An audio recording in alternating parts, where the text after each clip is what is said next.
At exactly 2:17 in the morning, the dead watch on Ethan Miller's wrist woke up and told him his bride was about to fall out of the sky. The words appeared in thin crimson letters beneath cracked glass that had not glowed in 50 years, maybe more, and for one ridiculous second Ethan thought the lack of sleep had finally reached the part of his brain responsible for common sense. He was lying on his back inside the lower maintenance crawl space of Alderreach Station, one shoulder wedged against a frozen coolant pipe, a flashlight clenched between his teeth, and a half-repaired oxygen recycler humming angrily 6 inches from his nose. Above him, through 12 decks of patched steel and budget-approved incompetence, the rest of the station slept in its usual uneasy way, with freight crews snoring in rented bunks, dock workers playing cards beside vending machines, and 300,000 tons of aging orbital metal pretending it was not one bad gasket away from becoming a memorial plaque. Ethan blinked sweat out of his eyes and stared at the watch. It was an ugly thing he had bought from a junk vendor 4 hours earlier for $9 and a coffee voucher, mostly because the vendor swore it was haunted, and Ethan had always had a weakness for broken things with dramatic backstories. The casing was blackened silver, the band too cold against his skin, the face etched with symbols that looked like someone had taught a spider to write wedding vows. It had not ticked once when he bought it. It had not responded when he tapped it, scanned it, cursed at it, or threatened to sell it back for parts. Now it pulsed against his wrist like a second heartbeat, and the message changed. Your bride lands in 3 minutes. Ethan slowly took the flashlight from his mouth. That, he said to no one, is a very specific kind of malfunction. His voice echoed down the pipe tunnel, thin and lonely in the blue service light. The station's internal comm drone hovered near his boots, still recording his maintenance stream for the dozen night shift employees bored enough to watch a 31-year-old engineer lose arguments with ancient machinery. On the tiny chat window projected, inside his visor, someone named Parker typed 3 laughing skulls. Someone else wrote, "Bro, your haunted watch has better dating prospects than you." Ethan snorted despite himself. That was how the whole mess had started, with a joke thrown into the stale air of a dying work shift. 10 minutes earlier, while elbow-deep in the recycler's intake valve, he had complained to the stream that every decent person within 500 miles was either married, transferring off station, or smart enough not to date a man whose idea of fine dining was reheated chili eaten over a tool cart. Then, with the tired confidence of a man who believed the universe had stopped listening years ago, he had lifted the dead watch toward the viewport and said, "At this point, I'd marry the first vampire Warbride who fell out of the sky." Everyone had laughed. Ethan had laughed too, because laughter was cheaper than admitting he hated how quiet his quarters felt after midnight. Now the watch had answered him. A pressure tremor moved through the crawl space.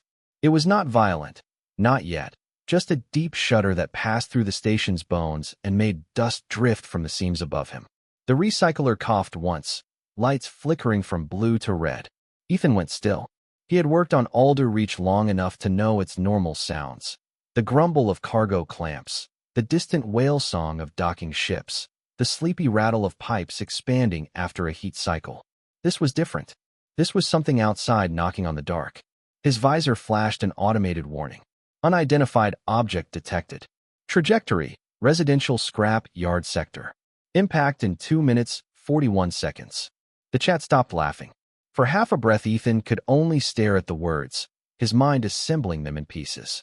Residential scrapyard. Night cycle. Summer rotation. The kids. There were always kids in the scrapyard during summer rotation. Children of freight pilots and station cooks who were supposed to be asleep but snuck out to build forts from shipping crates and old insulation panels.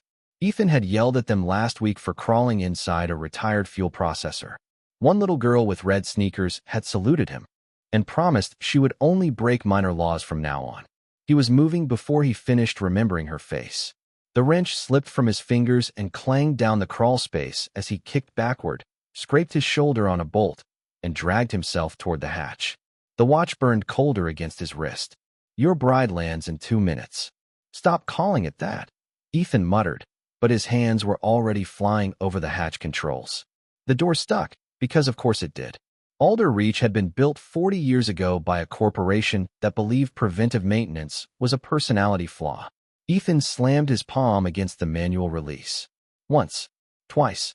The latch gave with a shriek, and he spilled out into corridor C-19, boots hitting the deck as the station alarm finally woke up and painted the walls in slow pulses of emergency red. All personnel, the automated voice announced, calm in the way only machines could be when everyone else was about to panic. Please proceed to interior shelters. External object on collision path. This is not a drill. A door opened down the hall. Parker leaned out in pajama pants and a station security jacket, his hair flattened on one side. Miller, what did you do? Nothing legally provable. Ethan was already running. The corridor curved ahead of him, narrow and industrial, lined with exposed conduits and old advertisement panels for travel agencies that no longer existed. Beyond the reinforced windows, space stretched black and endless, except now something red was cutting through it, a burning line descending from the upper dark toward the lower curve of the station. It did not look like debris. Debris tumbled. This fell with purpose. Ethan's breath came hard as he hit the stairwell and took the steps 2 at a time. He was not a soldier. He had no sidearm, no armor, no heroic training beyond station safety certifications, and the stubborn reflex to fix things other people had abandoned. His knee still ached when it rained in the hydroponics dome, a souvenir from the accident back on Earth, the one that had ended his career in the kind of clean corporate language that made betrayal sound like paperwork. He had promised himself after that he would stop running toward disasters that were not his fault. He had promised he would learn the survival skill every sensible adult seemed born knowing. Look away, keep your head down, let someone else handle it. Then he heard a child scream through the emergency channel. Finn, terrified, close. Ethan rounded the last corner so fast his shoulder hit the wall. The scrap-yard airlock stood ahead, its warning lights spinning amber. The outer pressure doors still open because the residential ring used that yard like a neighborhood playground. Through the thick glass, he saw 3 small shapes beneath the skeleton of an old shuttle engine, frozen in place as adults shouted from behind locked interior barriers. Above them, visible through the transparent dome, the red object grew larger. Not a meteor, not a ship, something like a coffin made of black metal and burning frost, wrapped in rings of crimson light. The watch on Ethan's wrist gave one final pulse. Your bride lands in 60 seconds. For 1 second, all of Alderreach seemed to hold its breath. Then Ethan punched in his override code, yanked the airlock open, and ran straight into the yard as the sky began to fall. The cold hit Ethan first, sharp enough to steal the breath from his chest.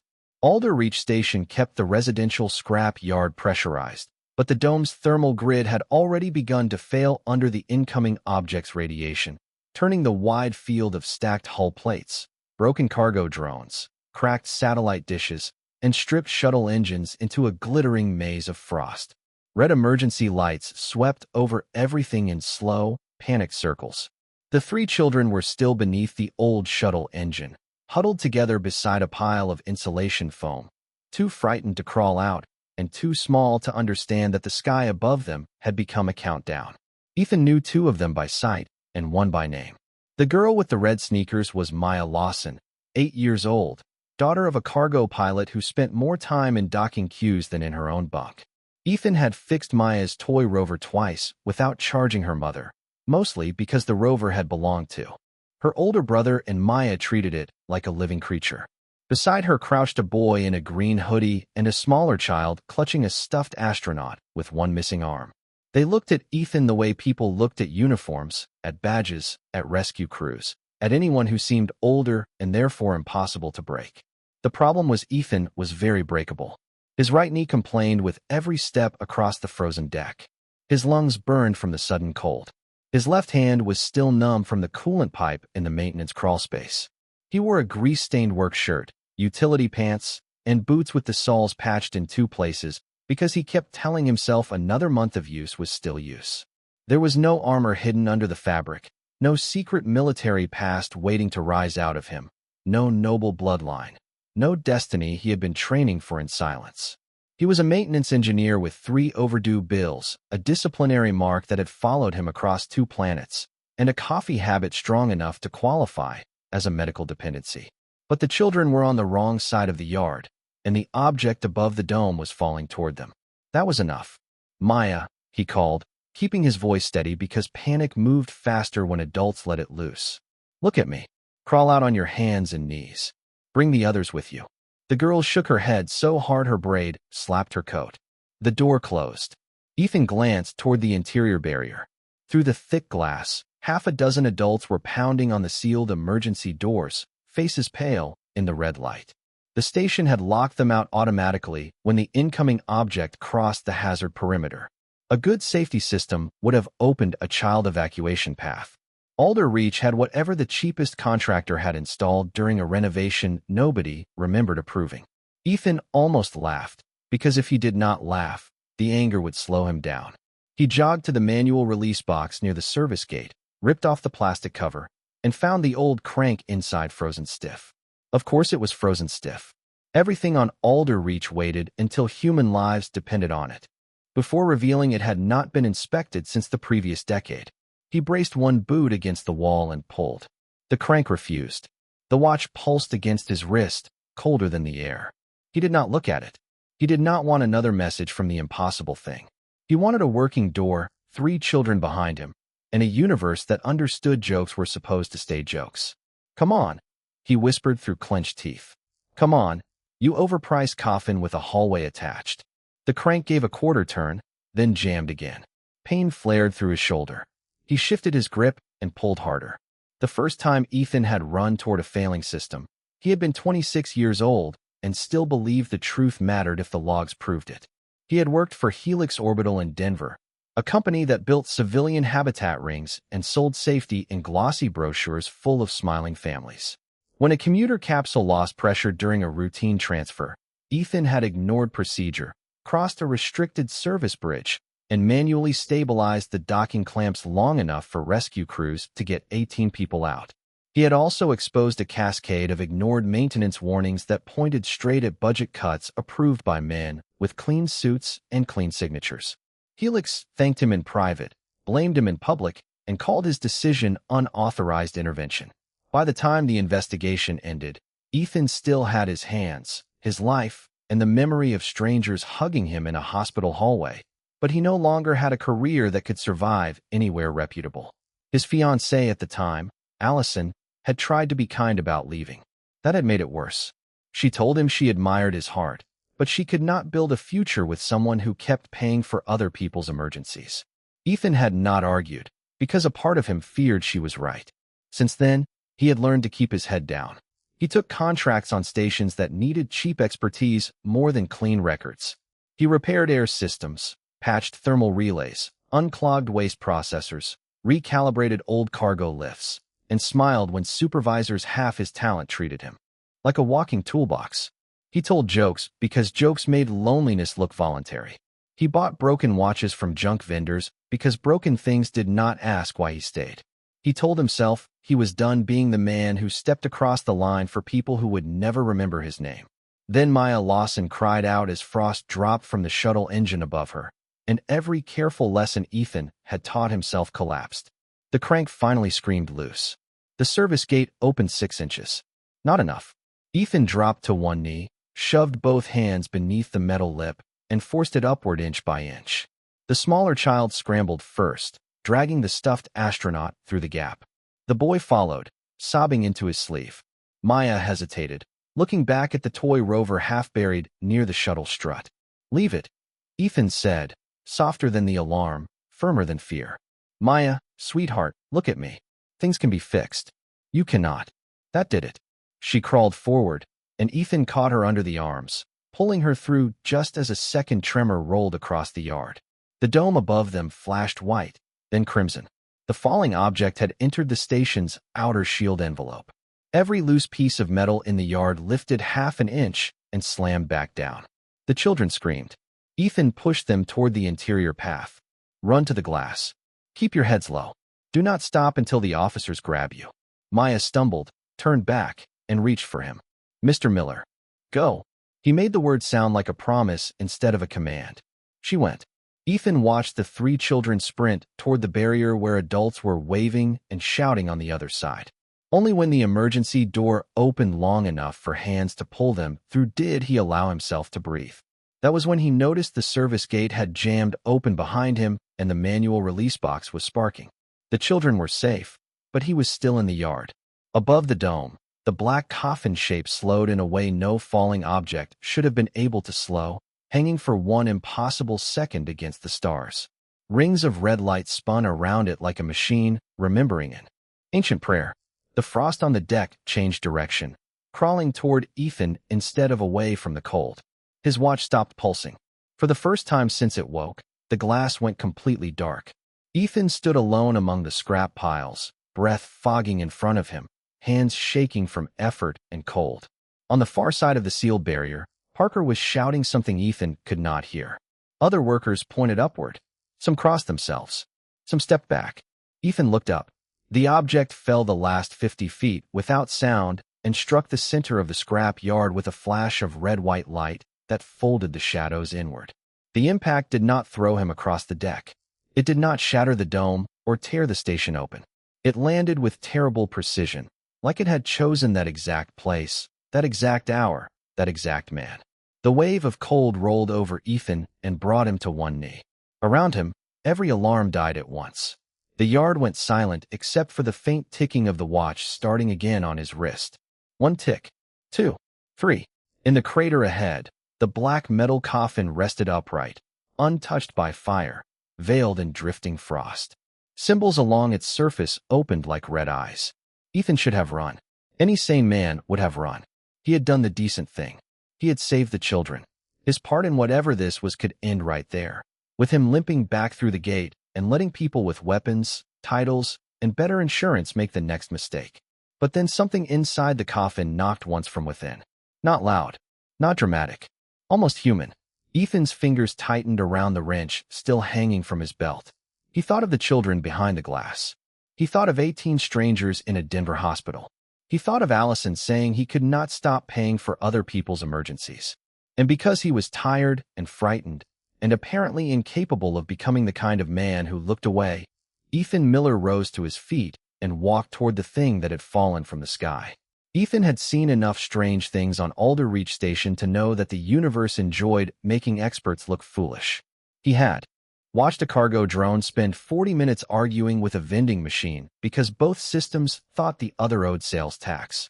He had once found a family of illegal Martian sugar gliders living inside a diplomatic luggage scanner.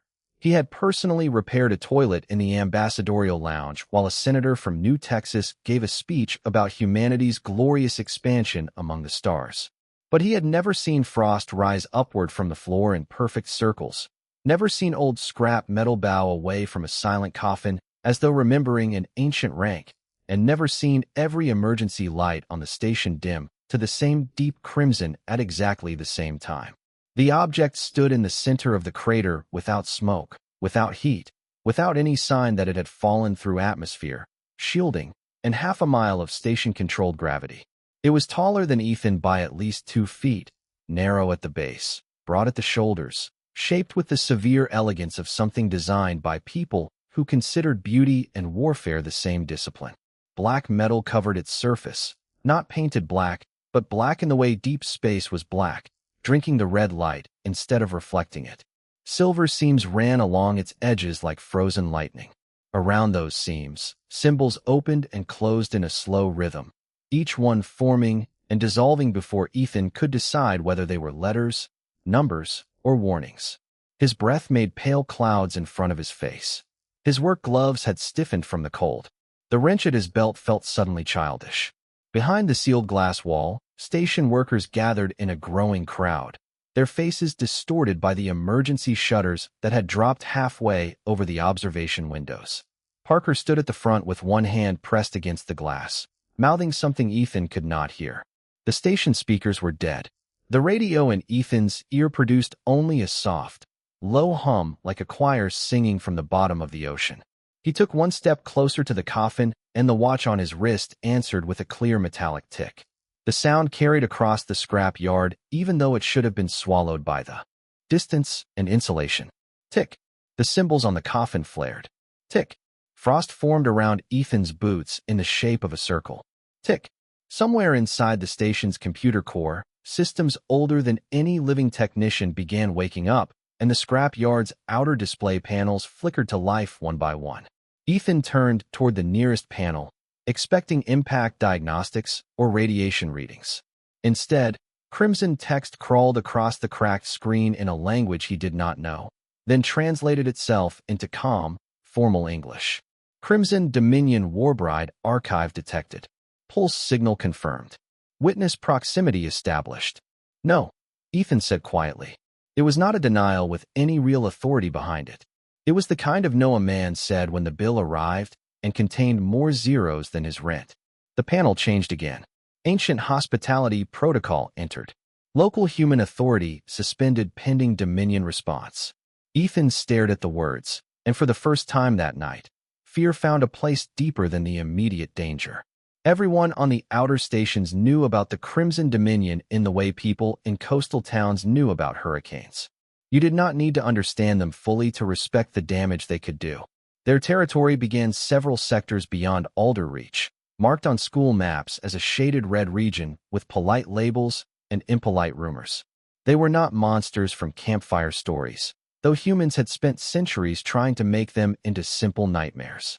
They were an empire older than most planetary governments, a collection of vampire courts, moonbound clans, noble houses, oath fleets, legal temples, and bloodline archives that treated contracts like scripture and insults like loaded weapons.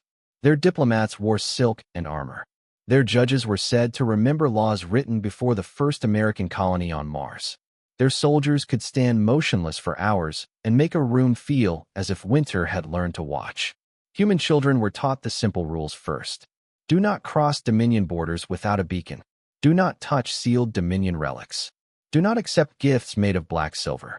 Do not speak vows into ancient machines, even as a joke, because the Dominion believed some words had weight whether the speaker understood them or not.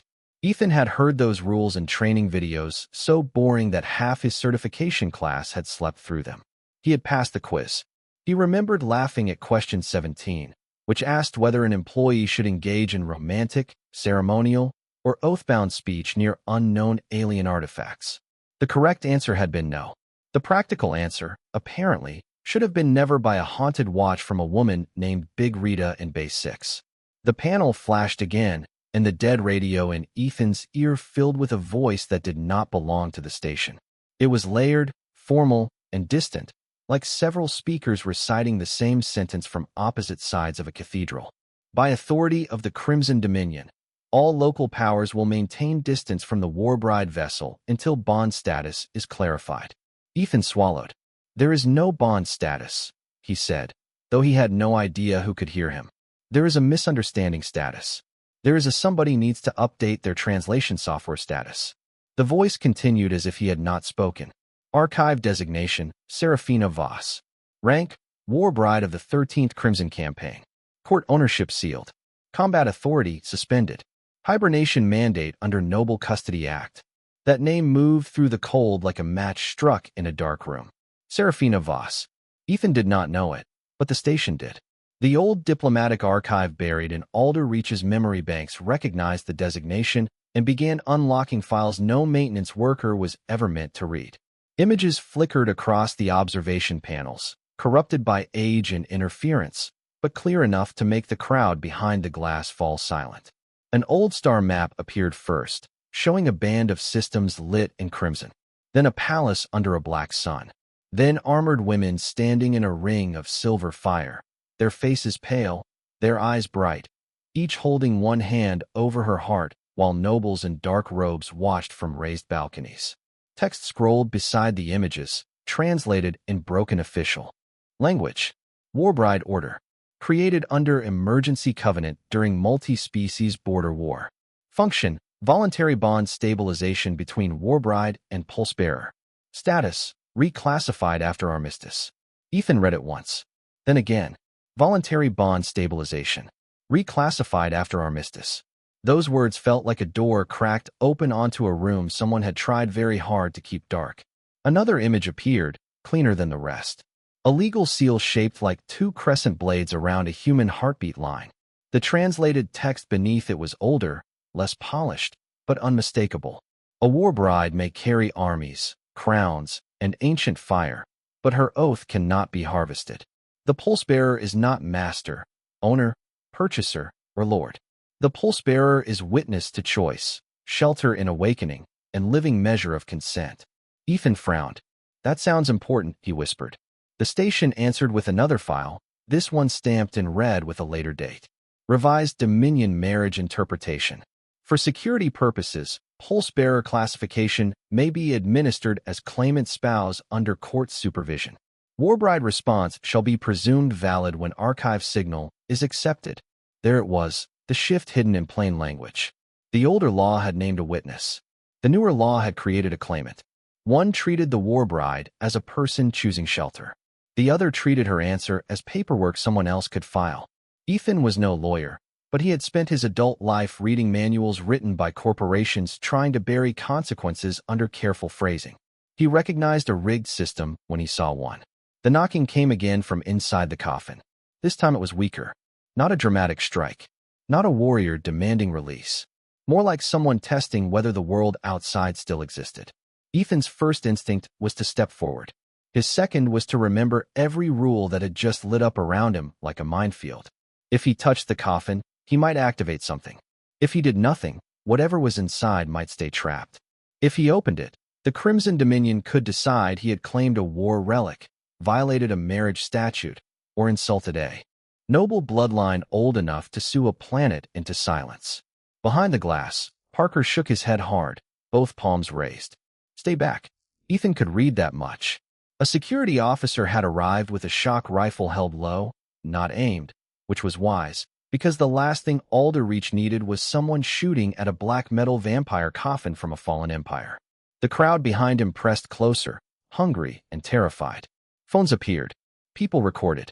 By morning, if morning still mattered in orbit, half the American outer colonies would be watching Ethan Miller stand in the frost with a cursed watch, an illegal catastrophe from vampire space. The radio voice returned, sharper now. Human proximity unit, identify rank and claim authority. Ethan looked around, then realized with a sinking feeling that it meant him. My name is Ethan Miller. Maintenance engineer, second class.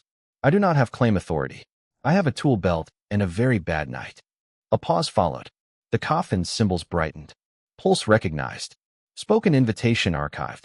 Warbride, descent completed in answer to human call. It was not an invitation. His voice cracked at the edge, not from cowardice exactly, but from the absurdity of trying to negotiate with a law older than his country. It was a joke. The red light across the yard deepened. Dominion law recognizes utterance, witness, and response. Then Dominion law needs context. That answer was stupid. He knew it was stupid the moment he said it. But the words came from the same stubborn place that had made him tell Maya things could be fixed. A law that could not tell the difference between a lonely man joking into the dark and a person choosing her own future was not ancient wisdom. It was a machine with fangs. Another line of text appeared on the display panel. Emergency opening permitted only by pulse-bearer touch or Dominion court order. Warning: failure to open may result in archive collapse. Ethan stared at the warning until the letters blurred. There it was. The trap dressed as procedure. If he touched the coffin, he stepped into the law. If he waited for the Dominion court, the person inside might suffer from the delay. The action required was small, almost ridiculous. One hand against a metal door. One decision made by a nobody in a frozen scrapyard.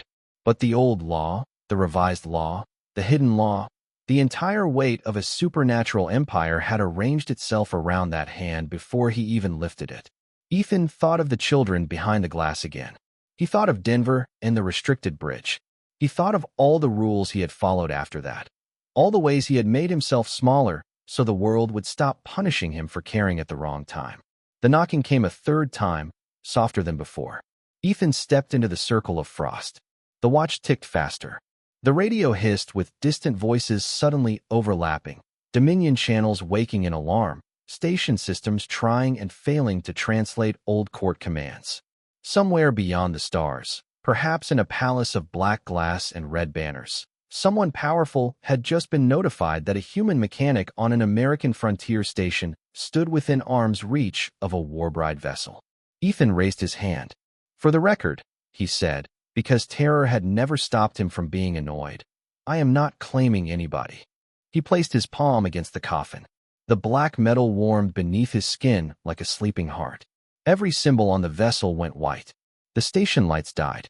And in the sudden darkness, a woman's voice spoke from inside the coffin, low, ancient, and unbearably tired. Then open the door, witness. The metal responded to Ethan's palm as if it had been waiting for the heat of living skin to remember what a door was. At first nothing moved. The coffin stood silent in the center of the frost-ringed crater, black and immense, its white symbols burning against the dead station lights like stars trapped under ice. Ethan held his breath, feeling the cold crawl through his glove, through his fingers, through bone. Then the watch on his wrist gave a single hard tick, and the entire vessel exhaled. Not air, not steam. Something older than either moved out from the seams, a pale red mist that spread across the scrapyard floor in slow, deliberate curls, sliding between broken engine housings and stacks of dented cargo plates, as if it knew the path. Behind the sealed observation glass, the crowd shrank back. Parker's face disappeared behind a wash of static as the window shutters stuttered lower and froze halfway. Ethan could no longer hear the station alarms. He could not hear his own radio. He could only hear the watch, ticking in time with the thing beneath his hand, and the woman's voice from inside the vessel, so tired that it made the impossible feel strangely human. "Do not step away now," she said. The words did not come through the radio. They vibrated in the metal, in the deck, in the cold air around his throat. Ethan's instinct screamed at him to move, to put distance between himself and the object that had just overridden a space station, summoned foreign law, and addressed him like he had a role in a ceremony he had never agreed to attend. But there was something in that voice beneath the ancient command, something carefully hidden under steel and frost. Pain, maybe, or fear wearing armor. Ethan knew that sound. He had heard it from passengers behind sealed doors in Denver, from children pretending not to cry, from adults who said they were fine because they had learned nobody wanted the longer answer. He kept his palm where it was. "I am here," he said, quietly enough that it felt like a confession. The white symbols snapped into a straight vertical line. The coffin unlocked. Each seam opened a fraction of an inch with a soft, precise sound like a blade being drawn from silk, though nothing sharp emerged, nothing violent. Only more cold, and that strange red mist that seemed to carry the scent of winter stone, old metal, and a storm that had crossed centuries to arrive here. The front panel split down the center and folded outward. Light spilled over Ethan, crimson at first, then silver, then a color too pale to name. Inside, suspended in a cradle of black glass and frost, stood a woman in ruined armor. No, not stood. Not at first.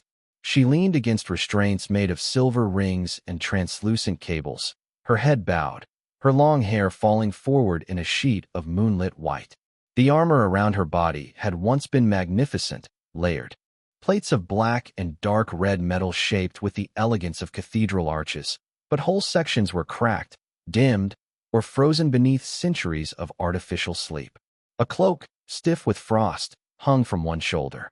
Behind her, folded tightly into the narrow chamber, were wings of deep charcoal membrane veined with faint crimson light, not monstrous, not angelic, but something stranger and more solemn, built for a sky no human map had ever named. Ethan forgot every joke he had ever made. The woman lifted her head. Her face was pale in the way moonlight on snow was pale, all cold radiance and impossible stillness, and her eyes opened slowly, revealing a red so deep it did not seem like color at all, but distance, history, and warning. The moment she looked at him, the frost beneath his boots cracked outward in a perfect circle. Ethan's fingers tightened against the edge of the open coffin. He could feel how close he was to something that could end him without effort, not because she was cruel, but because some beings were dangerous in the same way stars were dangerous. They did not need malice to burn. Her gaze moved from his face to the watch on his wrist.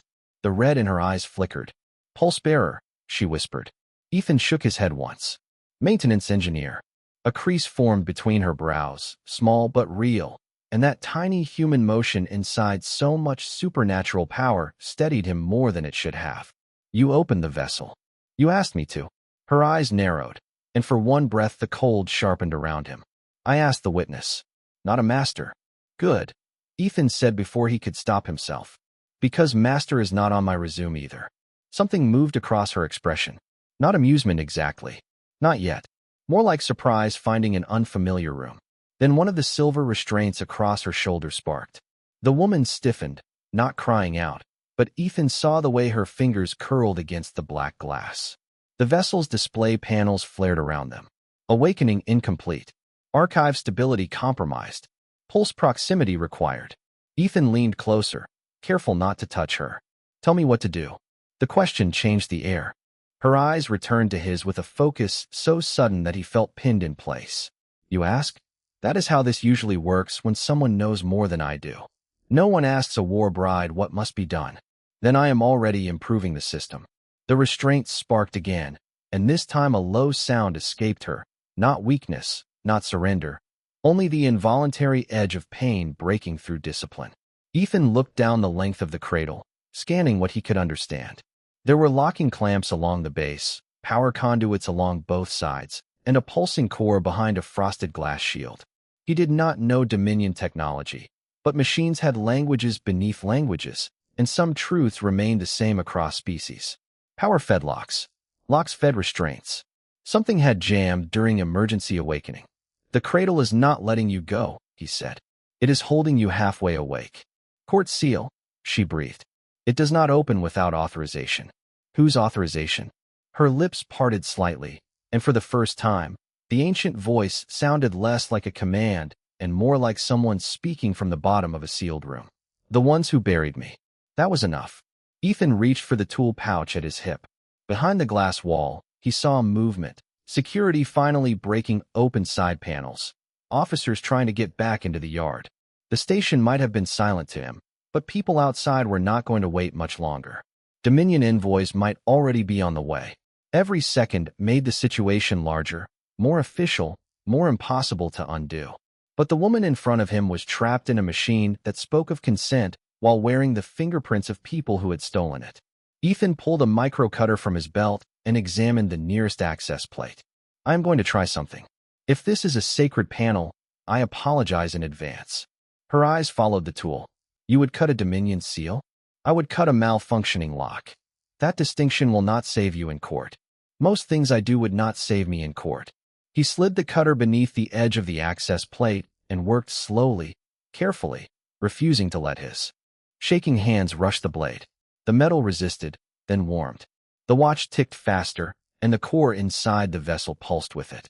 As the plate came loose, a stream of red symbols poured across the interior wall, translating and mistranslating in rapid succession. Witness interference. Spouse action registered. Claimant contact imminent. No. Ethan snapped, surprising himself with the force of it. Witness. Not spouse. Not claimant. The vessel ignored him.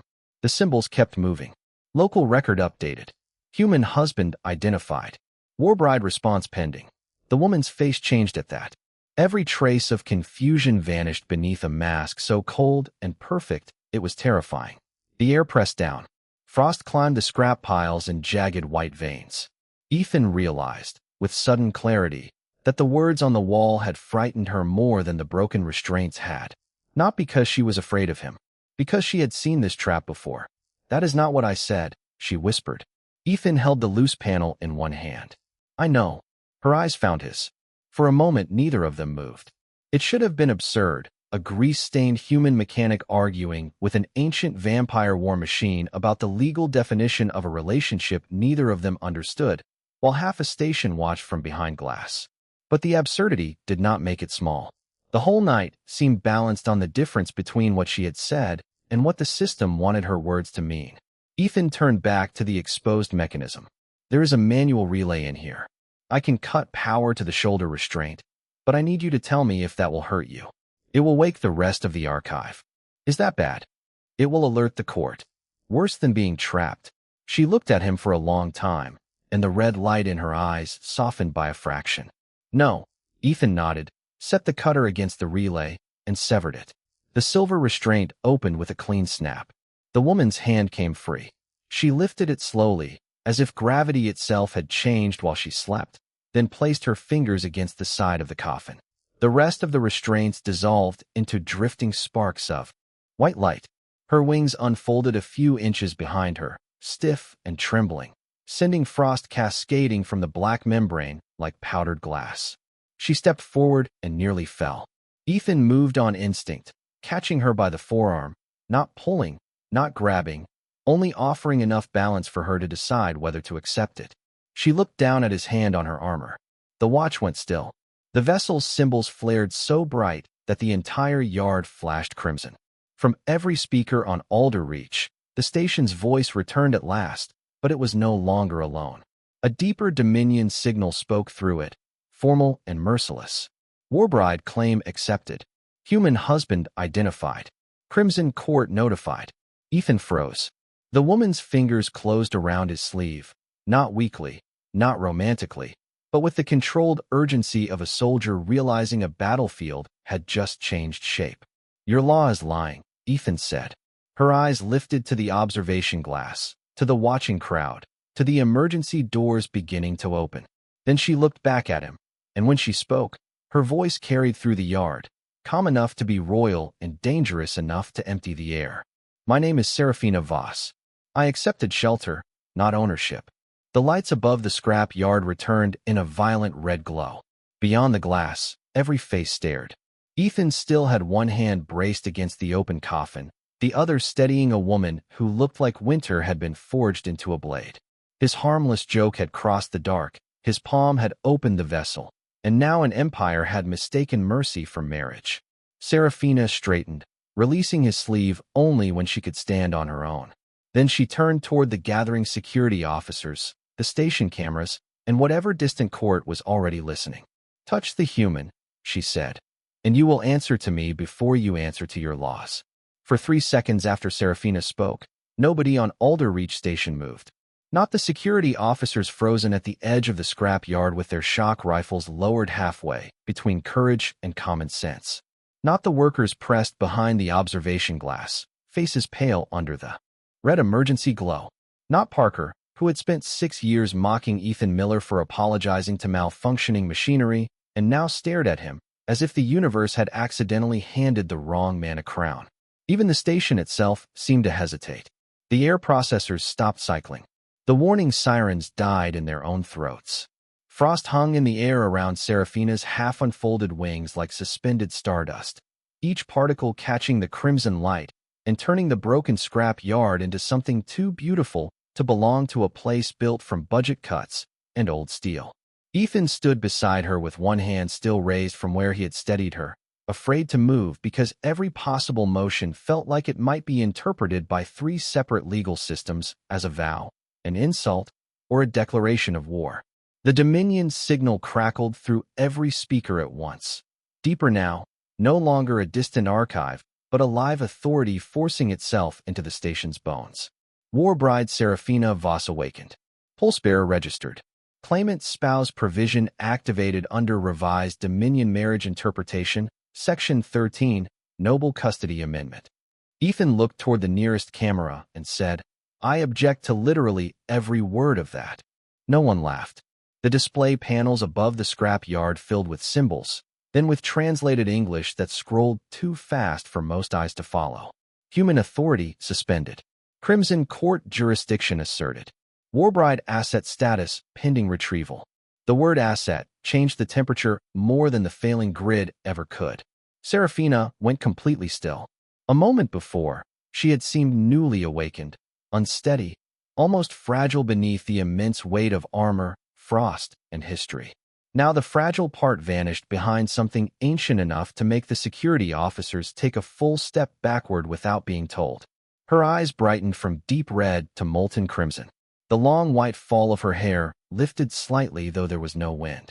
The symbols on her cracked armor answered her anger, glowing one by one along her collar, shoulders, and breastplate like embers remembering they were fire. Say that word again, she said. Her voice was quiet. That made it worse. The Dominion signal paused, and Ethan realized with a sick kind of amazement that somewhere out there, on the other end of that signal, people who had probably frightened kings for breakfast had just hesitated. Then space split above the scrapyard. It did not tear open violently. It unfolded with ceremonial precision, a vertical seam of red light appearing beneath the dome and widening into a perfect oval. Through it came the scent of cold stone, incense, and distant roses after rain. Figures stepped onto the deck in a row, not running, not rushing, because power never liked to look hurried. There were 5 of them, vampire envoys in dark formal armor beneath long court coats edged in silver thread. Their skin was pale, their movements too smooth, their eyes the polished red of old wine under candlelight. At their center walked a tall man with black hair drawn neatly behind his shoulders and a face handsome in the lifeless way of a statue carved to intimidate petitioners. He carried no visible weapon. He did not need one to make every human in the yard understand he had arrived, believing the room already belonged to him. The station translated the identification marker hovering beside him. Lord Adrian Crow, Crimson Dominion Legal Envoy, Noble Custody Office. Ethan felt Seraphina's attention sharpen beside him. Crow, she said, and there was no warmth in the name. Lord Adrian inclined his head, the gesture almost respectful if one ignored how little respect lived in his eyes. Warbride Voss, your awakening is unexpected. My imprisonment was also unexpected. A faint murmur moved through the crowd behind the glass. Adrian's gaze flicked toward the humans, then toward the cameras, calculating how many witnesses existed and how many could be managed. When he looked at Ethan, his expression did not change, but somehow Ethan felt downgraded from person to maintenance issue. You are Ethan Miller. Apparently that is the one part everyone has right. You activated a sealed Dominion Warbride vessel. You interfered with a noble custody lock. You established pulse proximity during an unauthorized awakening and accepted physical contact after release. Ethan glanced at Seraphina. Did I accept physical contact? I thought I helped someone stand. Intent is secondary to ritual sequence. That is a terrible sentence. Adrian's eyes cooled. Human misunderstanding does not erase supernatural law. Convenient. A few human workers behind the glass reacted to that. Small sounds of disbelief, fear, maybe admiration. Ethan regretted the word immediately and also not at all. Adrian lifted one hand, and the display panels shifted again, showing a formal seal of the Crimson Dominion, 2 crescent blades around a heartline. Under the revised interpretation, the Warbride's response to a compatible pulse signal constitutes acceptance of marital custody unless formally challenged by a court of blood. Until such challenge, the human caller is recognized as provisional claimant spouse. The Warbride will be transferred to Dominion supervision. The human will accompany us for classification. The yard erupted, not loudly at first, because fear kept most voices small, but the shock moved like electricity. Behind the glass, people shouted questions Ethan could not separate. Security officers turned toward their captain, unsure whether they had authority to stop foreign envoys who had just declared local law suspended. Parker finally found his voice through the emergency intercom. Ethan, do not sign anything. That was already my plan, Ethan called back. Adrian ignored him and stepped towards Seraphina. The envoys behind him followed with the practiced calm of people approaching property they expected to retrieve. That was when Seraphina moved. She did not lunge. She did not raise a weapon. She simply placed herself between Ethan and the Dominion delegation, and the entire scrapyard seemed to rearrange around that choice. The red mist on the floor pulled back toward her boots. Frost stopped spreading from the crater and began forming a thin circular boundary around Ethan instead, not trapping him, shielding him. Her wings opened another foot, damaged and stiff but vast enough to cast a shadow across the human mechanic behind her. You will not classify him, she said. Adrian's mask of courtesy tightened. You are not stable enough to issue refusal. I am stable enough to recognize a cage. You accepted his call.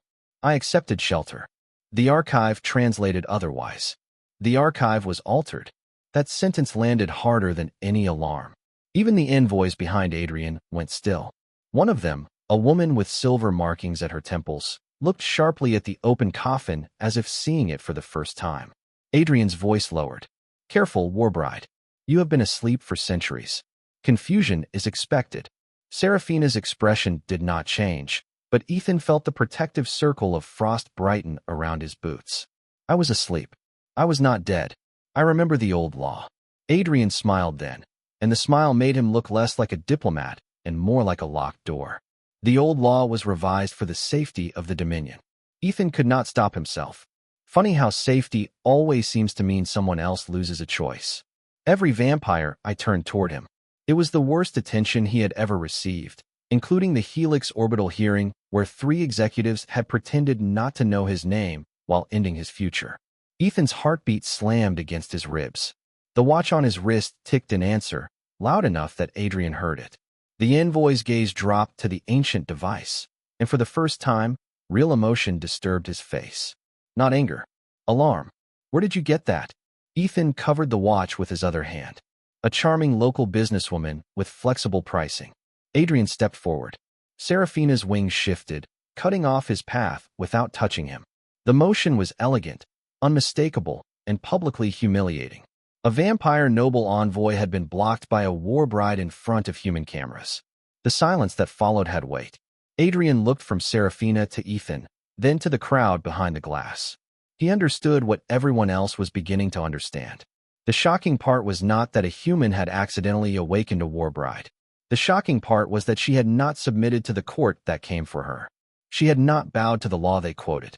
She had not treated Ethan as owner, master, husband, or mistake. She had placed herself between him and them, not because the revised law commanded it, but because she chose the shape of her first free act in centuries. The station's central display flickered and replayed the public status line again, as if the system itself could not comprehend the contradiction. Warbride claim accepted. Human husband identified. Seraphina looked up at those words with quiet fury. Then she reached toward the display without touching it, and the text shattered into static. When the screens cleared, a new line appeared, not in the station's font, not in the Dominion's formal translation, but in letters of white fire drawn directly from the open coffin's archive. Pulsebearer is witness, not owner. The reaction broke over the yard all at once. The human workers gasped. The security captain lowered her rifle completely. The silver-marked envoy behind Adrian stepped back, eyes wide. Lord Adrian Crow went pale in a way that had nothing to do with being vampire. Ethan stared at the burning words, then at Seraphina. She did not look victorious. She looked exhausted, furious, and unbearably alone inside armor that had outlived everyone who might have remembered her as more than a weapon. Adrian recovered quickly, but not completely. This matter will be decided by court review. Until then, the human remains a legal participant in a Dominion bond event. No, Seraphina said. Until then, he remains under my protection. Ethan opened his mouth to object to being protected like a breakable appliance, then saw Adrian's expression and wisely closed it. The envoy's voice turned smooth again. And if the court orders his removal? Seraphina turned her head slightly, just enough for Ethan to see the red reflection of station lights in her eyes. Then your court will have to explain to every awakened archive why its first act was to punish the only person who asked a Warbride what she meant. The words traveled through the cameras, through the station, through the Dominion signal still linked above the scrapyard. Somewhere far away, a court had gone silent. Ethan could feel it, absurdly, like pressure dropping before a storm. Adrian Crow bowed with perfect hatred disguised as manners. 72 hours, he said. By Dominion emergency statute, witness and Warbride must remain in proximity until status review. After that, the court will decide what belongs to whom. Seraphina's eyes did not leave him. No, she said again, softer and more dangerous than before. After that, I will decide what happens to me. And with the whole station watching, the most feared relic of the Crimson Dominion turned away from her own envoy and looked at Ethan Miller, the ordinary human mechanic whose joke had become a legal disaster, whose mercy had become public evidence, whose name had just entered a law older than his world. Walk with me, witness, she said. The crowd behind the glass parted before the door had even opened. The door to the scrap yard opened with the slow reluctance of a system that understood it was becoming part of history and wanted no responsibility for the consequences. Warm station air rolled in, met the cold around Seraphina, and turned instantly to drifting mist. The workers beyond the threshold stepped back without being asked. Some stared at Ethan with naked disbelief, as if he had gone into the yard as a maintenance engineer and come out holding the wrong end of a myth.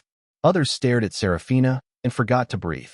She walked with the measured control of someone determined not to let weakness become public information, but Ethan could see what the crowd could not. Every step cost her. The cracked plates of her armor shifted too stiffly around her shoulders. The faint light in her wings pulsed unevenly. Her right hand remained near the edge of the open cloak at her side, not reaching for a weapon, just steadying herself against pain she refused to name. Ethan matched her pace without thinking. Not too close. Not too far. Close enough that the watch on his wrist kept ticking in that unnatural rhythm. Close enough that the white symbols glowing faintly along her armor did not dim. When he slowed to let a security officer pass, Seraphina's breath caught for half a second, almost too softly to notice. Almost. Ethan noticed. How close do I need to stay? He asked under his breath. Seraphina kept her eyes forward, where Lord Adrian Crow and his envoys waited near the quarantine corridor like a row of elegant knives. Within 30 feet until the archive stabilizes. And if I go 31? The seal will begin searching for your pulse. That sounds uncomfortable. For you, temporary disorientation. For me, system collapse. Ethan looked at her then. She did not look back. The words had been spoken with the calm precision of a medical warning, but he heard the truth beneath them. The forced proximity was not symbolic. It was not romance dressed up as law.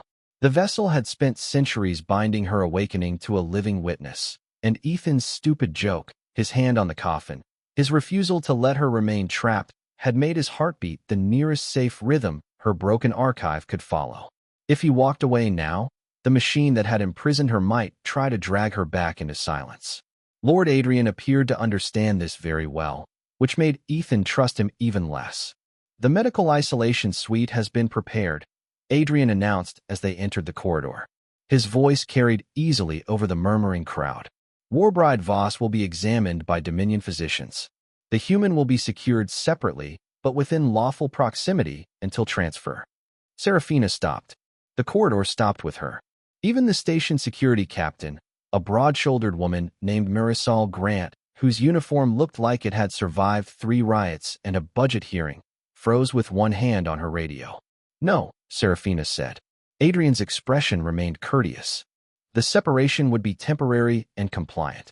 Separate rooms are not compliant if I refuse them. You are compromised. I am awake. You have been awake for less than 15 minutes after long-term archive sleep. You are injured, disoriented, and emotionally reactive. Ethan lifted a finger. For what it is worth, I would also be emotionally reactive if people kept calling me an asset. Adrian's gaze shifted to him. Your participation is not required. That has been said about me a lot tonight. Yet here I am. Captain Grant cleared her throat, stepping between the station personnel and the Dominion envoys with the careful posture of someone standing at the edge of several disasters. Alderreach is still under American Outer Station civil authority unless a treaty article says otherwise.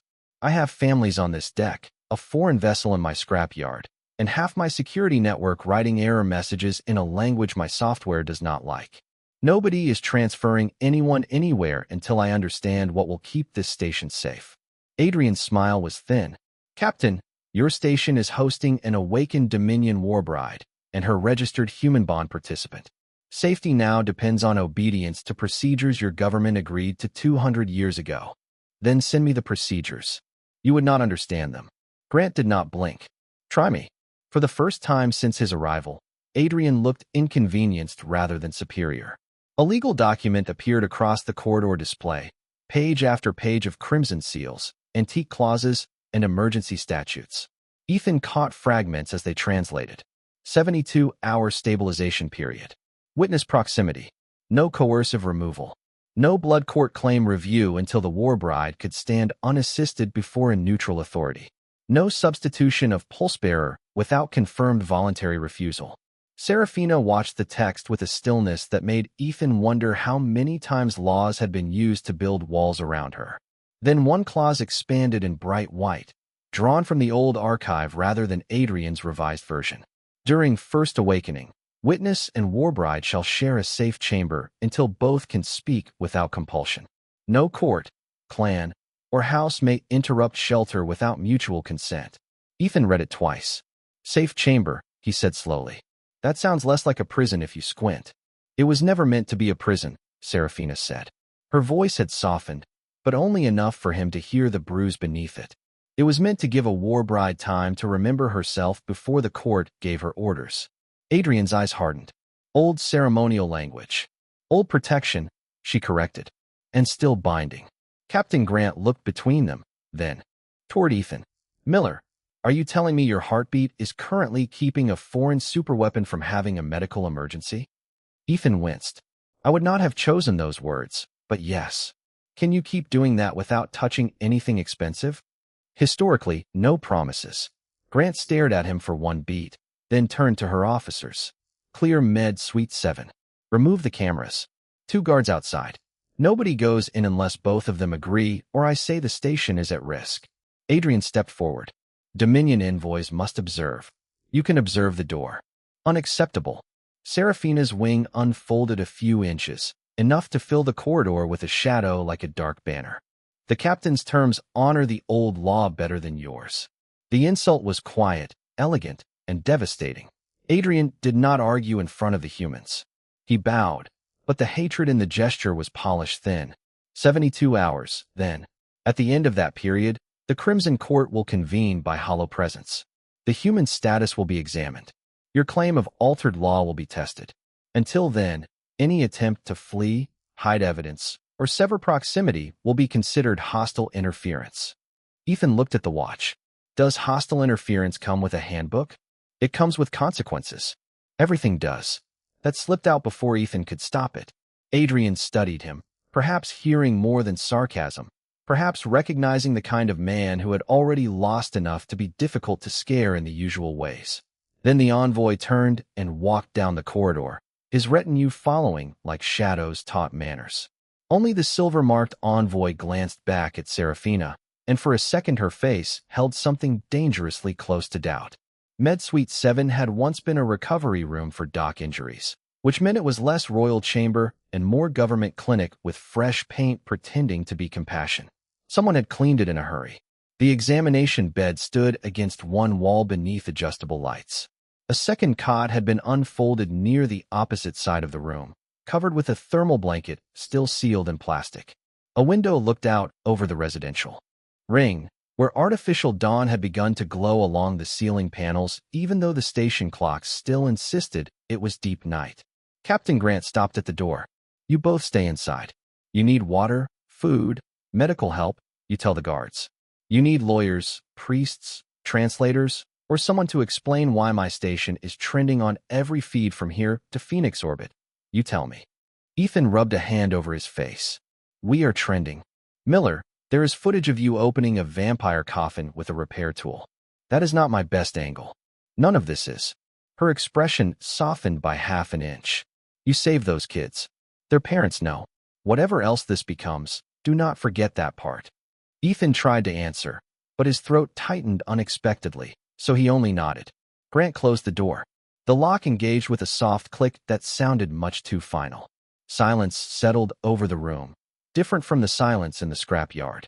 Warmer, smaller, almost more dangerous because there were no crowds to hide behind. Ethan stood near the door. Serafina remained near the examination bed, straight-backed, pale, and impossibly composed for someone whose entire life had just been turned into a public argument. The watch ticked between them. After a minute, Ethan pointed toward the cot. I can stand near the wall if that makes this less weird. Serafina looked at him. Does distance comfort you? Usually. Then no. He blinked. No. If your comfort creates pain, it is not comfort. It is politeness wearing a mask. Ethan had no immediate defense against that. She moved to the bed, but did not sit. Her hand hovered near the mattress, as if expecting permission from furniture. Ethan pretended not to notice how careful the motion was. You should sit down, he said. Her eyes sharpened. Is that an instruction? No. A suggestion. Human medical rooms get offended if nobody uses the bed. For a long moment, she simply watched him. Then, slowly she sat. The symbols on her armor dimmed to a steadier glow.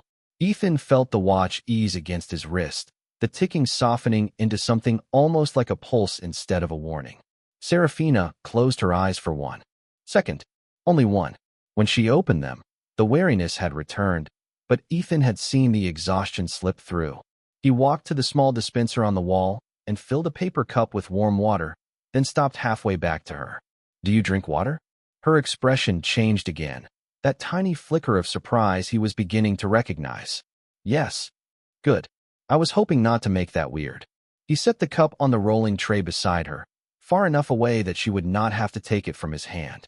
She stared at the cup as if it were another ancient law, but this one had arrived quietly and asked nothing of her. Why did you open the vessel? She asked. Ethan leaned against the wall beside the cot, keeping himself within 30 feet, maybe 20, because he did not like the thought of the archive searching for him through her pain. You knocked. That is all. That was enough. You knew there would be consequences. He laughed once without humor. I suspected. I specialize in consequences. Serafina lifted the cup, her armored fingers careful around the fragile paper. Most men who wake a Warbride ask what she can give them. Most men probably read the manual first. You asked what to do. You were the one trapped. And now you are trapped with me. Ethan looked toward the sealed door, the guards beyond it, the unseen cord already moving somewhere across the dark. He thought about his quiet bunk, his unfinished repair, his ordinary life waiting on the other side like a coat that no longer fit. Yeah, he said softly. Looks that way. Serafina studied him over the rim of the cup. Are you afraid? Absolutely. Of me? Ethan considered lying. Then he remembered the old law on the screen, the part about speaking without compulsion, and chose the harder kindness. A little. But not only you. What else? The people who think you are something they can retrieve. The room went very still. Outside the window, artificial dawn brightened over Alder Reach, pale gold touching the edge of Serafina's white hair and turning it almost human for a second. She looked away first. Then we share a fear. The admission was quiet enough that a louder man might have missed it.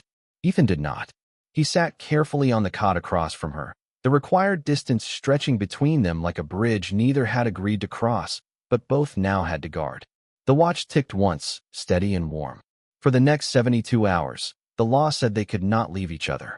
But in the small silence after her confession, Ethan began to understand that proximity was not the real danger. The real danger was that, before the court returned to decide what she was, someone might finally ask who she wanted to become. The first hour inside Med Suite 7 passed without either of them saying much, though silence with Serafina Voss was not empty. It had texture. It moved around the room like fog beneath a closed door, settling over the metal cabinets, the paper cup in her hand. The examination lights dimmed low at Ethan's request because the brightness made the symbols along her armor flicker in warning. Outside, Alderreach Station tried to pretend order had returned. Boots passed the door at careful intervals. Voices murmured in the corridor, low and strained. Somewhere beyond the medical wing, children were being reunited with parents, reporters were being locked out of restricted channels, lawyers were waking up angry, and an entire foreign court was probably deciding how much trouble one maintenance engineer could be before he became a diplomatic incident. Inside the room, the watch on Ethan's wrist ticked softly, steady now, no longer counting down to disaster, but marking the strange shared rhythm that kept the archive calm. Ethan sat on the cot with his elbows on his knees, trying not to stare at the woman across from him and failing in small, human ways. Serafina had removed one gauntlet and placed it on the tray beside the untouched medical scanner. Without the armor covering it, her hand looked almost delicate, pale and long-fingered, except for the faint silver lines beneath the skin that glowed whenever the watch ticked. Those lines did not look decorative. They looked like circuits or scars or promises written by people who had never asked whether promises could become chains. She held the paper cup of warm water, as if it might vanish if she trusted it too quickly. You are watching my hand, she said. Ethan straightened. Sorry. Do humans apologize for observation? Mostly when we get caught. Her eyes moved to him, red and unreadable. Does it disturb you? Your hand. The marks. Ethan glanced again, more carefully this time because she had made the question something heavier than curiosity. No. I was trying to figure out if they hurt. The cup shifted slightly in her fingers. That is not the usual question. What is the usual question? How much power they hold. How quickly they can heal armor. Whether they increase combat response. Whether they can be transferred, copied, harvested, controlled. She said the words without bitterness, which made them sound worse. Not like complaints. Like inventory. Ethan looked at the dim ceiling panel and breathed out slowly through his nose. That is a terrible list. It is an accurate one. Those are often the worst kind. She turned the cup between her fingers. The warm water had stopped steaming, but she still did not drink. You are very comfortable disagreeing with old systems.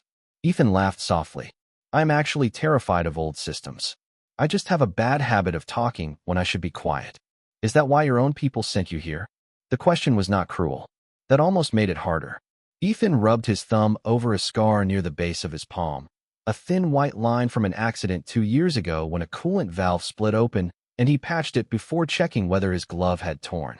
They did not send me here exactly. I drifted here. Explain. That sounds like an order. Serafina lowered her eyes for the first time. I did not mean it as one. The words hung between them, awkward and sincere, and something in Ethan softened before he could defend against it. A woman who had faced down a Dominion envoy in front of half a station had just corrected herself because a mechanic flinched at her tone. He leaned back against the wall, the cot creaking beneath him. I used to work on habitat systems back on Earth. Denver office, but mostly orbital contracts. Good job. Clean uniform. Dental insurance. Hey. Fiancé who owned a real couch instead of 2 cargo crates with a blanket over them. Serafina watched him with the full attention of someone for whom casual human details were not casual at all. A couch is important. When you have spent years sitting on crates, yes. He smiled briefly, then lost it. There was an accident. A passenger capsule lost pressure during a docking transfer. I crossed a restricted bridge and manually locked the clamps so rescue crews could get people out. 18 people lived. The investigation found out the company had ignored maintenance warnings for months. Then you were honored. Ethan looked at her, and the innocence of the assumption nearly hurt. No, I was blamed for unauthorized intervention. The company needed one mistake they could point at that was not theirs, so they pointed at me. My fiancée tried to stay for a while, but I think she was tired of loving someone who kept choosing disasters over stability. You saved lives. That is not always enough to make people stay. Serafina became very still. Ethan regretted the sentence the moment he saw how it landed. It crossed the space between them and found something waiting. For a while, the only sound was the watch. Tick, tick, tick. Then Serafina lifted the cup and finally drank. It was such a small act that Ethan almost looked away to give it privacy. Warbrides were not made to be loved, she said. The old songs pretend otherwise because songs are more useful when they are beautiful. They called us brides, so armies would cheer for us. They dressed our oaths in velvet language. They said we were honored companions of the Dominion, chosen daughters of Crimson Victory, sacred guardians of the court. But in the halls where decisions were made, they called us stabilizers, strategic partners, living weapons with social permissions attached. Ethan did not move. He understood instinctively that if he interrupted, she might stop. Serafina looked down at the paper cup, and her reflection trembled faintly in the water. In the beginning, the bond law was not cruel. A warbride carried power that could fracture her mind if she woke from battle sleep without a living anchor. The pulse-bearer was meant to be someone she chose before hibernation or someone she accepted at awakening. Not a ruler. Not a husband unless she desired that word. A witness. A shelter.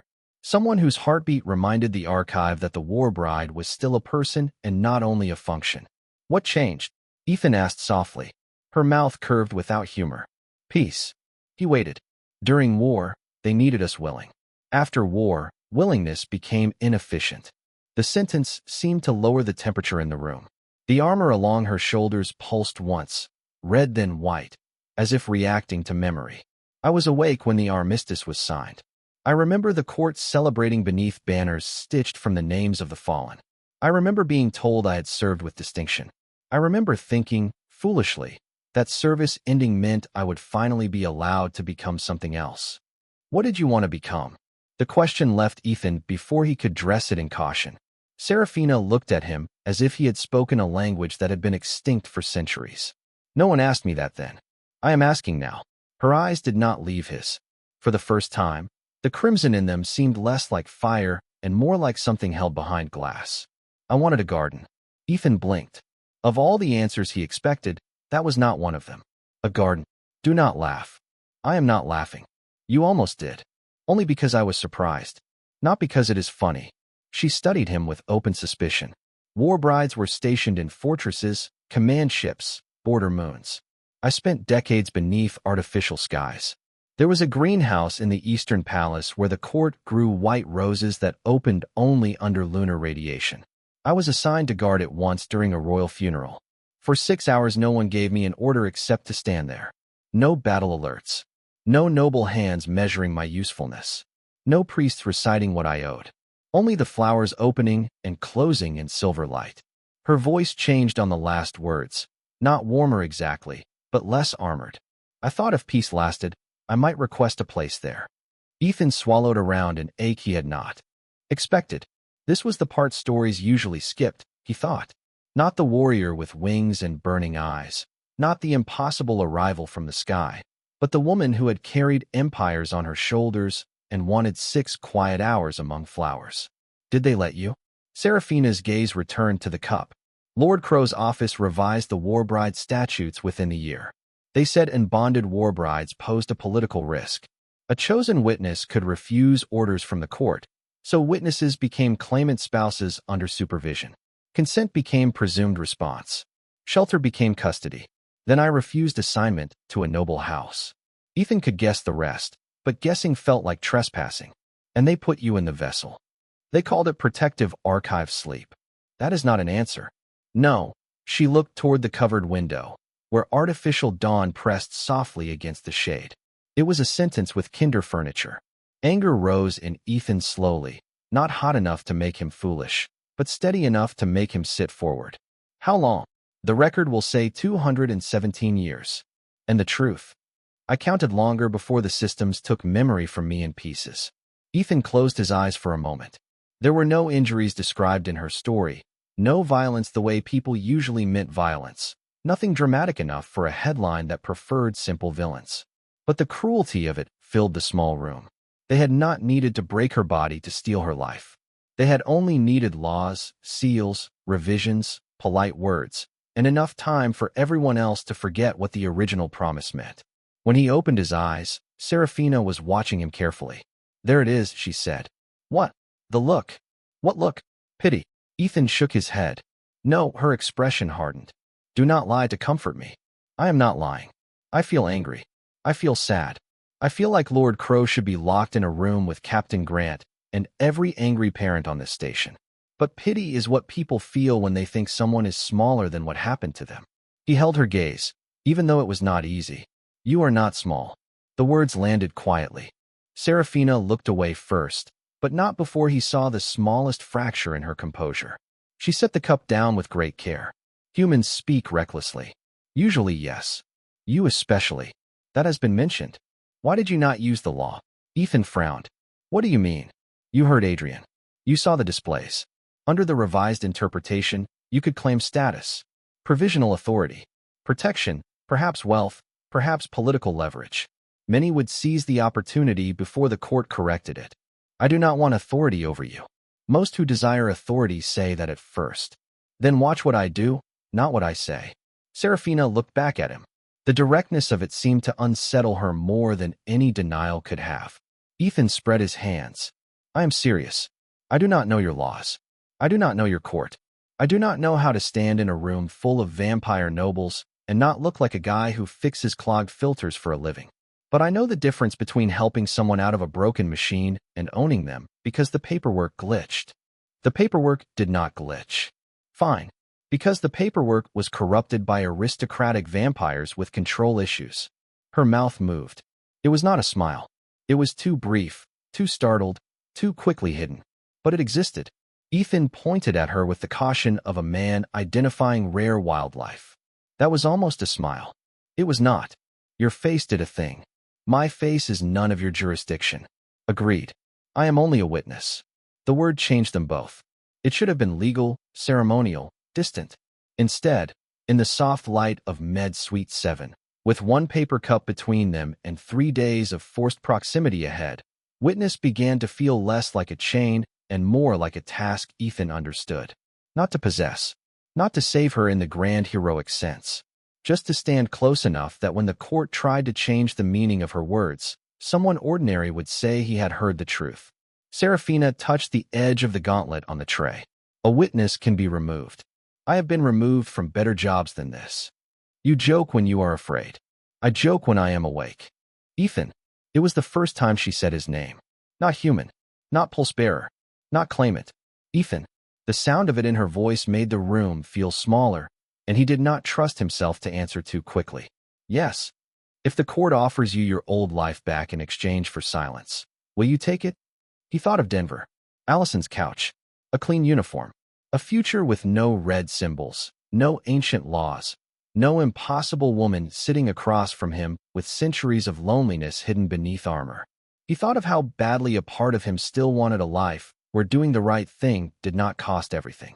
Then he looked at Serafina's hand, the silver marks glowing softly under skin too pale for the warm medical light, and remembered what she had said about a garden. I do not know what they can offer, he said, and I am not going to pretend fear makes me noble. But I know what I heard in that yard. You said shelter, not ownership. If they ask me, that is what I will say. Serafina was silent so long that Ethan wondered if he had answered wrong. Then she reached for the clasp at her shoulder and released part of the broken outer armor. It came away with a quiet hiss, heavy enough that he stood instinctively to help before stopping himself. She noticed the restraint. You may take it, she said. If you choose. Only if you want me to. The words were simple, almost nothing. Yet Serafina closed her eyes as if they had touched a place armor could not cover. When she opened them, she lifted the cracked plate and held it out. Ethan stepped forward, slow and careful, keeping both hands visible, and took the armor from her. It was heavier than it looked, warm at the edges and freezing at the center. He set it gently on the counter instead of dropping it. Beneath where the plate had rested, a thin line of white light pulsed near her collarbone, uneven and dim. Not a wound, exactly. A seam in the archive. A place where the machine still had hold of her. Can it be fixed? She asked. Ethan examined the glow, then the exposed connections along the armor's inner edge. I would need tools, a scanner, and about 6 manuals I probably do not have clearance to read. That is not an answer. He looked at her and gave the only answer he trusted. I can try. Serafina nodded once, as if try was a word she had not been given often enough. Outside the room, distant voices rose, then faded as the guards pushed someone back from the door. The 72 hours had barely begun. The court was coming. Lord Crow would not wait patiently. The station would not stay neutral forever. But inside Med Suite 7, something had shifted by a fraction. Ethan was still afraid of her, and Serafina still carried herself like a fortress under siege, but the law between them no longer felt like the only thing holding them in the same room. A cup of water had been accepted. A name had been spoken. A piece of armor had been removed by choice. And when the watch on Ethan's wrist ticked again, Serafina did not flinch. She listened to it, then to him. And for the first time since waking, her shoulders lowered as though some small part of her had decided the room might be safe enough to breathe. By the 12th hour, the private room stopped feeling private. Not because anyone had entered, but because the outside world had begun pressing itself against every wall. The first sign came when the lights dimmed and the medical screen above the door filled with the seal of the Crimson Dominion. 2 crescent blades curved around a living pulse line. Ethan looked up from the disassembled armor plate on the counter, a diagnostic probe held between his teeth, and saw Lord Adrian Crow's face appear in the screen's reflection. Serafina saw it too. She had been sitting on the edge of the examination bed while Ethan traced the damaged connections in the armor, her posture straighter than any patient had a right to manage, her expression once again sealed behind that terrible court-trained calm. The white line near her collarbone still pulsed unevenly, but less sharply now. Ethan had managed to reroute enough power through the cracked shoulder plate to keep the archive from tugging at her every time he moved farther than 20 feet. He had considered that a victory until the entire Dominion decided to call. The screen brightened, and Adrian's voice filled Med Suite 7 without asking permission. Emergency session of the Crimson Custody Council is now convened under revised Warbride statute. Local witnesses will remain silent unless addressed. Ethan removed the probe from his mouth. Nice of them to knock. The medical room's far wall shimmered. The cheap beige paneling vanished beneath a projected hall so vast, it made the little suite feel like a broom closet attached to a cathedral. Vampire nobles appeared in tiered circles beneath black arches and hanging crimson banners, their faces pale, perfect, and mercilessly attentive. Some wore ceremonial armor with silver collars that caught the light like knives. Others wore dark robes embroidered with family sigils, each insignia pulsing faintly as if alive. Hundreds of eyes turned toward Seraphina, then toward Ethan, and the shift was immediate. Curiosity became offense. Offense became disgust. To them, he knew, he must have looked exactly like what he was. An underpaid human mechanic with oil under one fingernail, a wrinkled work shirt, tired eyes, and a forbidden watch strapped to his wrist. A man who had not been born to any house, trained in any court, blessed by any bloodline, or invited into any legend. Captain Grant's voice cut in from a smaller display near the door. This room is under Alder Reach Medical Authority. You do not get to convene a foreign court inside my station without my consent. Adrian appeared at the center of the projected hall, standing below a raised dais where 3 elder counselors watched from thrones of black crystal. Captain, your consent is noted as irrelevant under treaty emergency provisions. That is not how treaties work. It is how this one works. Ethan glanced at Seraphina. She had not moved, but the glow beneath her skin sharpened. They are rushing, she said softly. Why? Because if the first 72 hours pass under the old law, I may speak before a neutral witness. Me? You. That explains the rushing. The central elder leaned forward. She was an ancient vampire woman with silver eyes and hair bound beneath a crown of black thorns. When she spoke, every other voice in the projected hall died. Seraphina Voss, Warbride of the 13th Crimson Campaign. You are recognized as awakened but not cleared of archive instability. Your statements regarding altered law are therefore provisionally unreliable. Seraphina stood. Ethan almost reached out when the motion pulled pain across her face, but stopped himself before care became something the court could twist. She noticed. So did the elder. I am stable enough to stand, Seraphina said. I am stable enough to remember. Memory after extended battle sleep is a delicate instrument. So is law after noble hands have bent it. A ripple moved through the court. It was not loud. Vampire outrage did not need volume. It lived in lifted brows, sharpened eyes, the collective stillness of predators offended by prey refusing to lower its head. Adrian seized the moment. The issue before the council is not historical philosophy. It is immediate danger. A sealed Warbride asset has awakened outside Dominion territory due to a human utterance.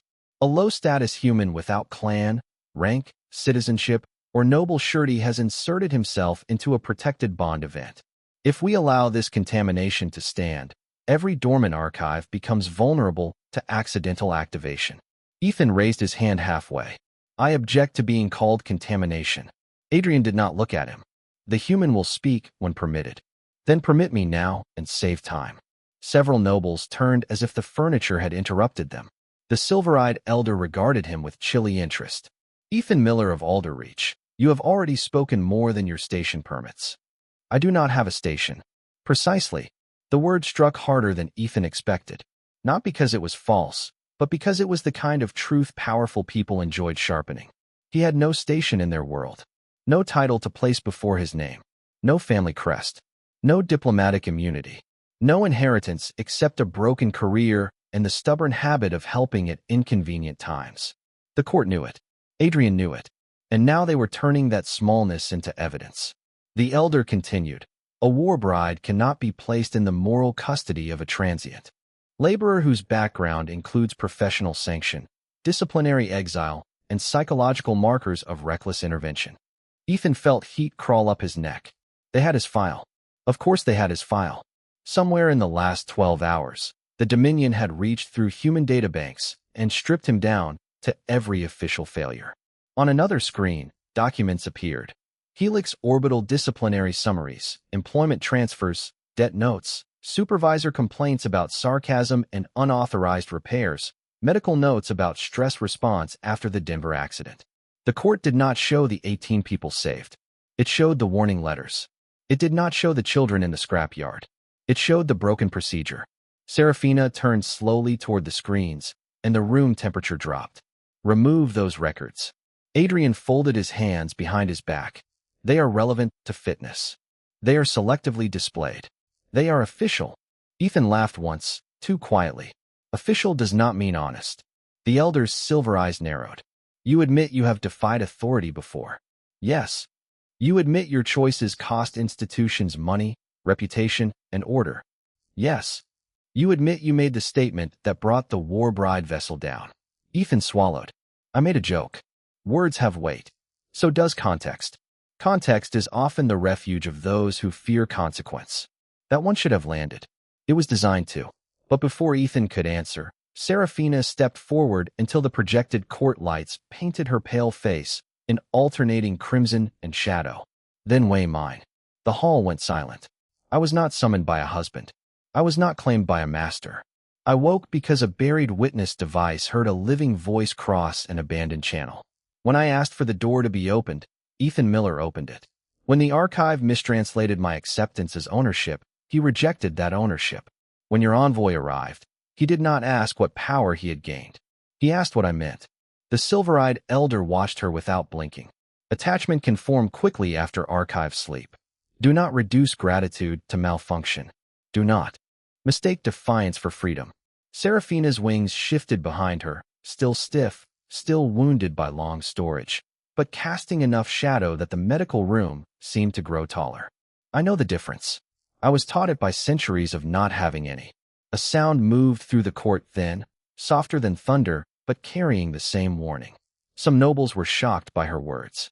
Others were furious that she dared speak them in front of humans.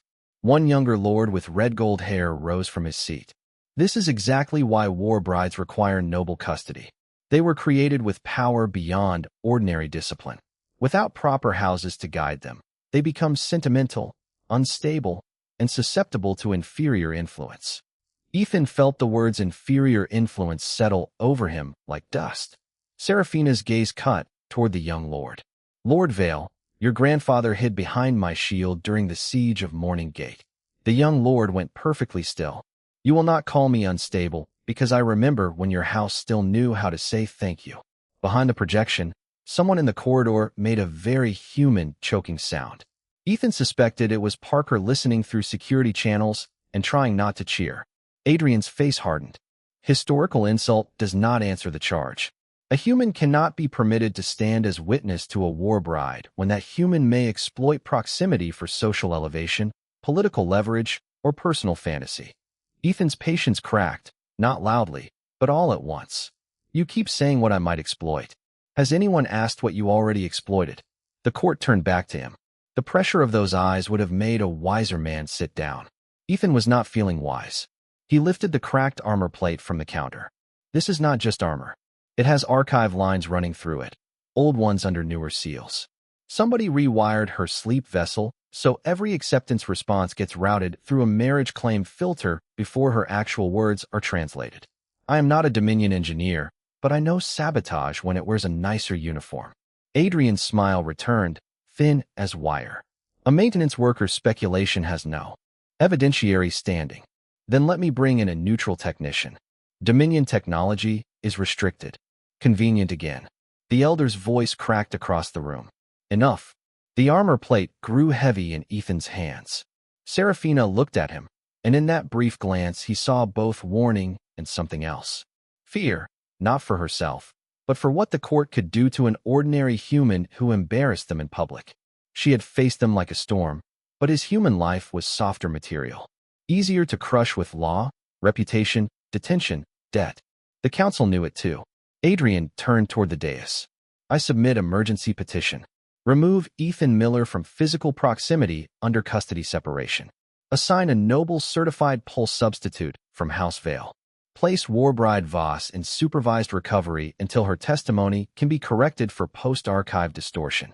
Corrected, Ethan repeated. That is a charming word for erased. Seraphina's voice went colder than the floor. There is no substitute. There can be, Adrian said. The revised statute permits reassignment if the current human is deemed unfit. The old law does not. The old law endangered the Dominion. The old law protected us from you. That line changed the room. For the first time, the opposition was no longer hidden behind concern. The court's beautiful faces revealed what they had been guarding beneath procedure. Not fear that Ethan would exploit Serafina, but fear that he would not. Fear that a nobody with no house and no ambition had stumbled into the one role their system could not easily corrupt. A claimant could be bribed, elevated, threatened, replaced. An owner could be flattered. A political spouse could be absorbed into the court. But a witness who wanted nothing except the truth of what she said was dangerous. He made her choice visible. He made their revision look like theft. Captain Grant's voice cut through the projection again, harder now. Counselors, Alder Reach will not release a station worker into foreign custody based on a hearing where you insulted him for saving children and repairing equipment. The elder looked toward her display. Your worker has destabilized a Dominion asset. My worker opened a door after someone knocked. You simplify matters beyond recognition. No, I think you complicated them so you could own the answer. For one shining second, Ethan loved Captain Grant with the pure gratitude of an employee who had never expected management to grow a spine. The court did not share his appreciation. Red light deepened across the projected hall. Adrian lifted one hand, and new documents appeared above him. Offers, contracts, settlement terms translated into English. There is a practical solution. Ethan Miller may voluntarily acknowledge provisional claimant status. In exchange, the Crimson Dominion will grant him noble protection, financial restoration, medical coverage, permanent residence rights, and expungement assistance regarding his human disciplinary record. Warbride Voss will enter supervised custody as his legally recognized bride property until final review. The word hung there. Bride property. Serafina's face became unreadable. Ethan stared at the contract, and for one honest, ugly moment, he saw what they were offering. Not Serafina, never that, but the rest. Restoration. A clean record. Debt erased. A future not spent crawling through vents while supervisors mispronounced his name. Dental insurance. A real apartment. A life where the word hero might be attached to him instead of liability. The temptation was not noble, and because it was not noble, it was real. Adrian saw it flicker across his face and smiled. You have been poorly treated by your own institutions, Mr. Miller. The Dominion rewards service when service is properly aligned. Ethan lowered the armor plate to the counter. His hands were steady now, which surprised him. Serafina said nothing. She did not plead. She did not command. She did not remind him what he had promised. That silence hurt more than any appeal could have, because she was giving him the one thing her court never had. A choice. Ethan looked at the contract, then at the council, then at Serafina. No. Adrian's smile remained for half a second longer than his patience. Consider carefully. I did. You reject restoration? I reject the part where you put the word property after her name and pretend the benefits make it less disgusting. The young Lord Vale rose again, offended enough to forget elegance. You are a mechanic. Ethan nodded. Second class. You have no blood standing. Mine works fine. You have no house. I rent. You have no right to interfere with the fate of a warbride. Ethan looked at Serafina, not for permission to speak, but to make sure the next words were still true to what she had said. Then he faced the court. I am not interfering with her fate. I am refusing to help you steal it. The projection flickered. Someone in the court gasped. Captain Grant went silent. Even Adrian seemed to understand that the line, simple as it was, had crossed some invisible border. This was no longer a misunderstanding in a scrap yard or a legal technicality in a medical room. This was a human with no status publicly accusing the Crimson Custody Council of theft before their own archive, before station cameras, before a warbride who had just been offered back into a gilded cage. Serafina stepped beside Ethan, not in front of him this time. Beside him. The shift was small enough for the court to call meaningless and clear enough for everyone watching to feel it. Her wing did not shield him. Her hand did not claim him. She simply stood at the same line. The human is lowborn by your measures, she said. He is untrained in our customs, reckless with speech, underdressed for court, and apparently unable to stop insulting powerful people when frightened. Ethan murmured, all fair. But he understood the old law faster than those sworn to guard it. Her eyes lifted to the council. That is why you fear him. The silver-eyed elder rose from her throne. The entire projected hall bowed its head. Emergency petition is accepted for review. Until the final hearing, Ethan Miller is barred from accessing Warbride archive systems, Dominion legal channels, and all recovered evidence without supervision. Serafina Voss will remain in proximity under observation. Any further attempt to alter, repair, decode, or display restricted Warbride records will be treated as obstruction. The projection began to dim. Adrian's face remained last, framed in crimson static. Enjoy your 72 hours, Mr. Miller. Many humans have mistaken a Warbride's gratitude for affection. Fewer have survived the correction. The wall snapped back to beige paneling. The room felt smaller afterward and colder. Ethan let out a breath he had not realized he was holding. I think that went poorly. Serafina stood beside him in silence. Then, very slowly, she reached for the paper cup on the tray, found it empty, and set it back down as if her hand needed something ordinary to do. They offered you your life back. They offered me a nicer cage with your lock on it. Many would have taken it. Maybe.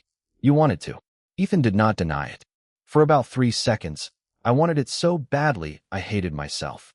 Serafina turned to him, and the court's shadow in her eyes softened into something more dangerous than trust because it had just begun.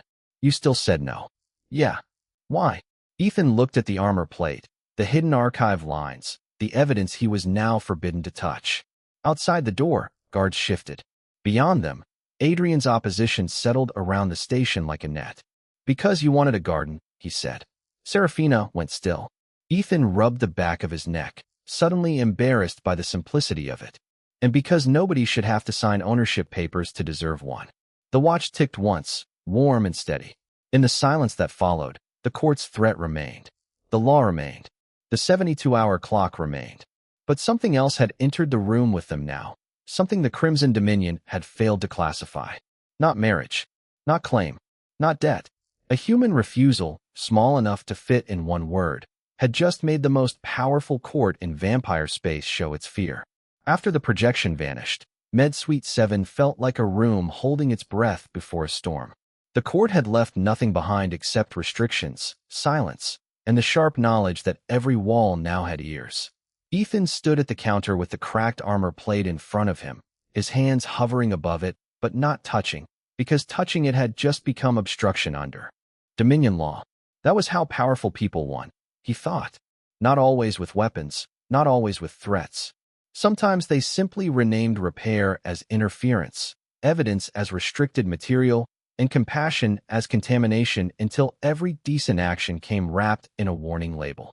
Serafina remained beside the examination bed, straight-backed and motionless, but the white seam near her collarbone had begun to pulse again. Not fast, not dramatic, just wrong. A thin flicker under pale skin, like a light struggling behind ice. Ethan noticed it before she did, or before she allowed herself to show that she did. He had spent too many years reading machines that lied on their status screens to trust stillness. Your archive line is getting worse, he said. It is tolerable.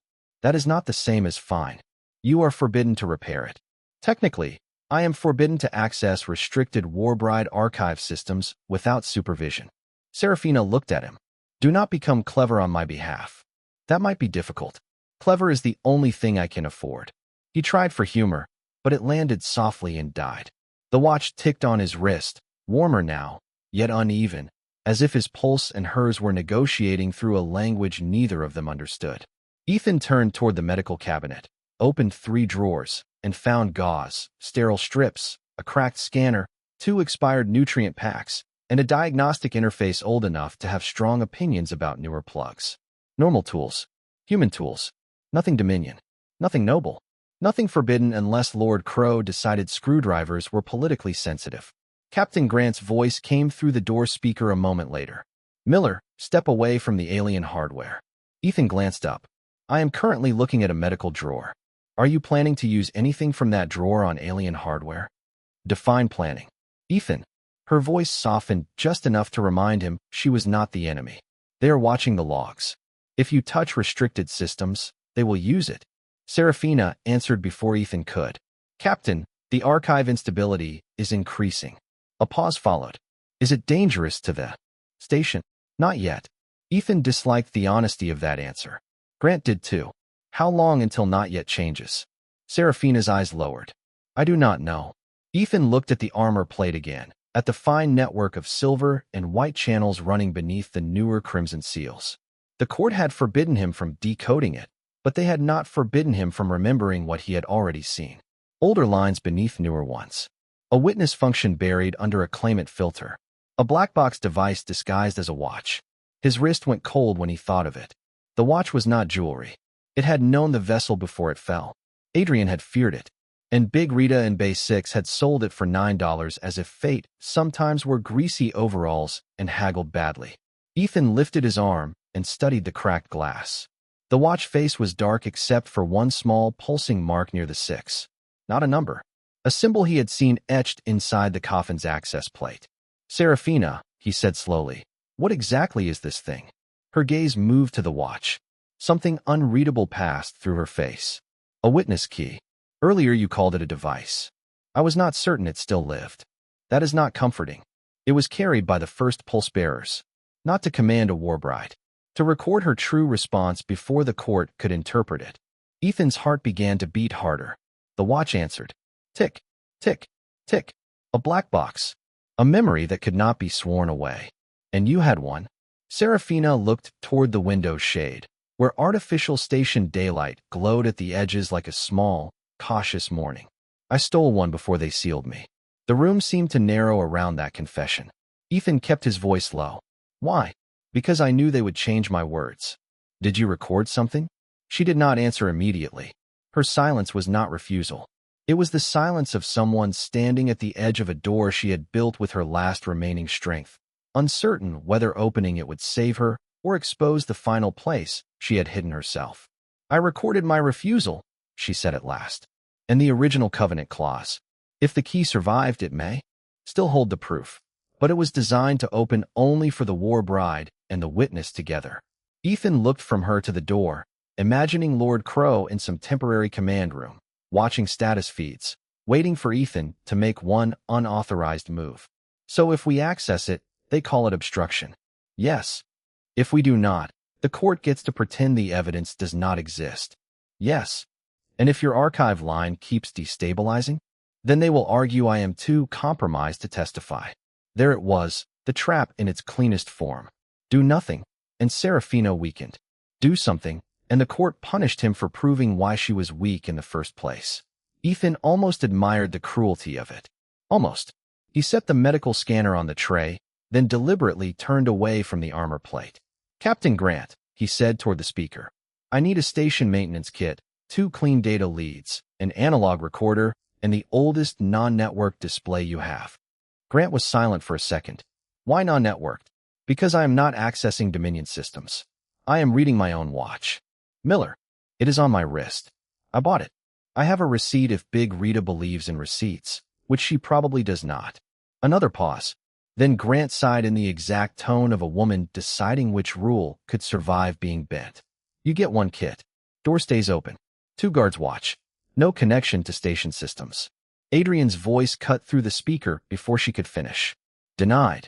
The single word turned the air colder than Serafina's frost. A secondary channel opened, and Adrian appeared on the small wall screen, immaculate, calm, and already angry. "The device is Dominion property."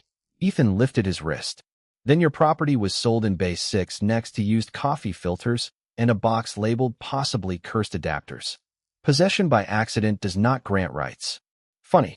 That is exactly what I have been saying about Serafina." Adrian's eyes narrowed. "You are making a mistake." "Probably. I make those professionally." Serafina stepped closer to Ethan, close enough for the watch to tick steady again. "The old law permits the witness key to be opened in shelter." Adrian's expression hardened. "The old law is under review. The old law is the only reason you have not touched him." The threat beneath her words did not need volume. Ethan felt it in the way the guards outside stopped shifting.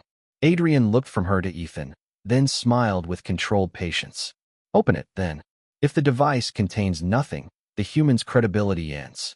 If it contains restricted military history, he will have exposed himself as a thief of Dominion secrets. Either outcome is acceptable." The screen went dark. Ethan swallowed. He is disturbingly confident. He believes fear will make you clumsy. He has met me for 12 hours and already understands my brand. Serafina turned toward him fully. "You do not have to do this." "I know. No. Hear me.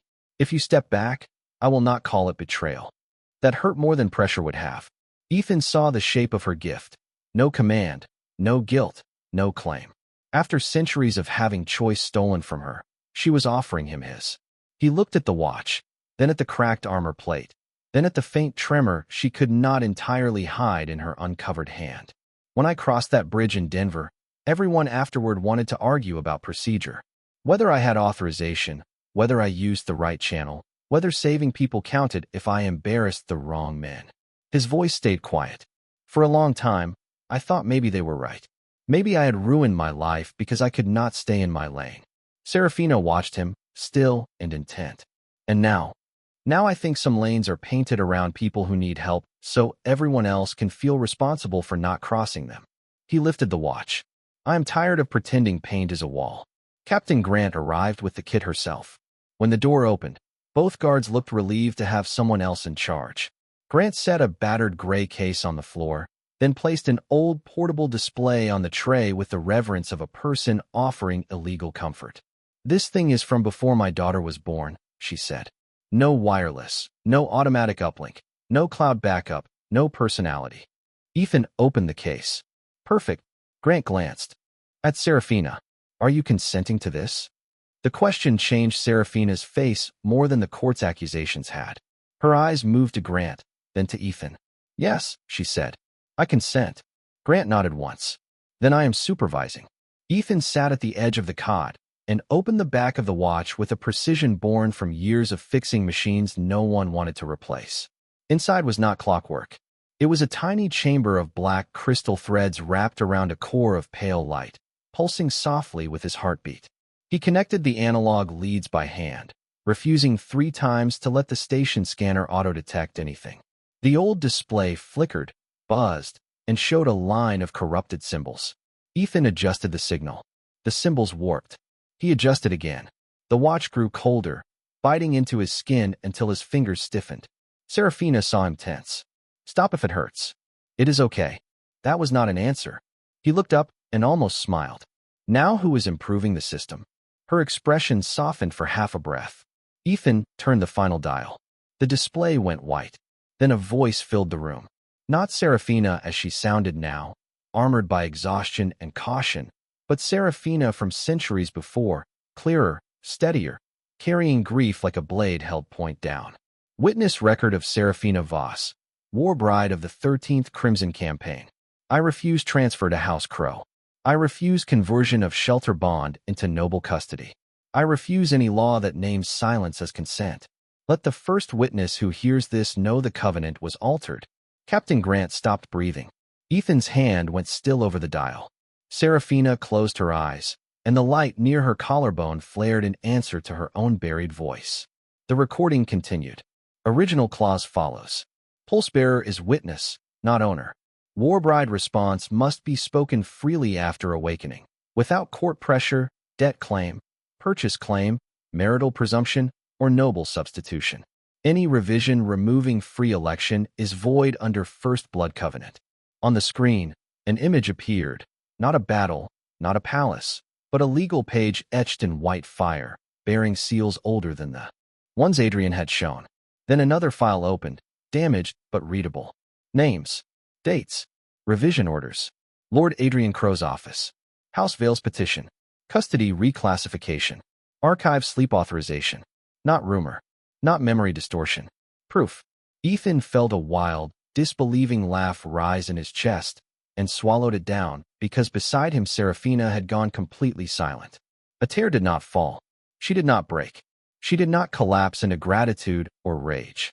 She simply stood there listening to the younger version of herself fight across centuries to reach this little room on a failing station, and the dignity of that silence made Ethan look away. The watch suddenly burned hot. The display flashed red. External override attempt detected. Data purge initiated. Ethan moved without thinking. No, no, no. He pulled the leads from the display and rerouted them into the analog recorder Grant had brought. The screen fractured into static. The watch pulsed painfully against his wrist, and the data stream began collapsing line by line. Serafina stepped forward. "Ethan, I have it. The override is coming through the court channel. I know. If you block it manually, the feedback will strike the key. The key is on me. Yes. He looked at her then and saw fear break openly across her face. Not fear of the court. Fear for him. The realization steadied him more than courage would have. I can ground it through the recorder if I hold the contact. It will hurt. Temporary disorientation, right? I understated. You would. He pressed his thumb against the exposed contact and turned the recorder on. Pain flashed up his arm, clean and bright. Not violent, not bloody, but intense enough to turn the room white at the edges. He locked his jaw and held still. The recorder spun. The watch screamed in a frequency that made the lights flicker. Grant swore somewhere behind him. Serafina reached for him, then stopped inches away, because even in panic she remembered to let him choose. That mattered. It mattered enough that Ethan held on. 1 second. 3. 10. The analog recorder clicked. The purge failed. The room snapped back into focus with Ethan on one knee, breathing hard, his hand numb to the elbow, and the watch face cracked wider than before. The data cartridge inside the recorder glowed steady gold.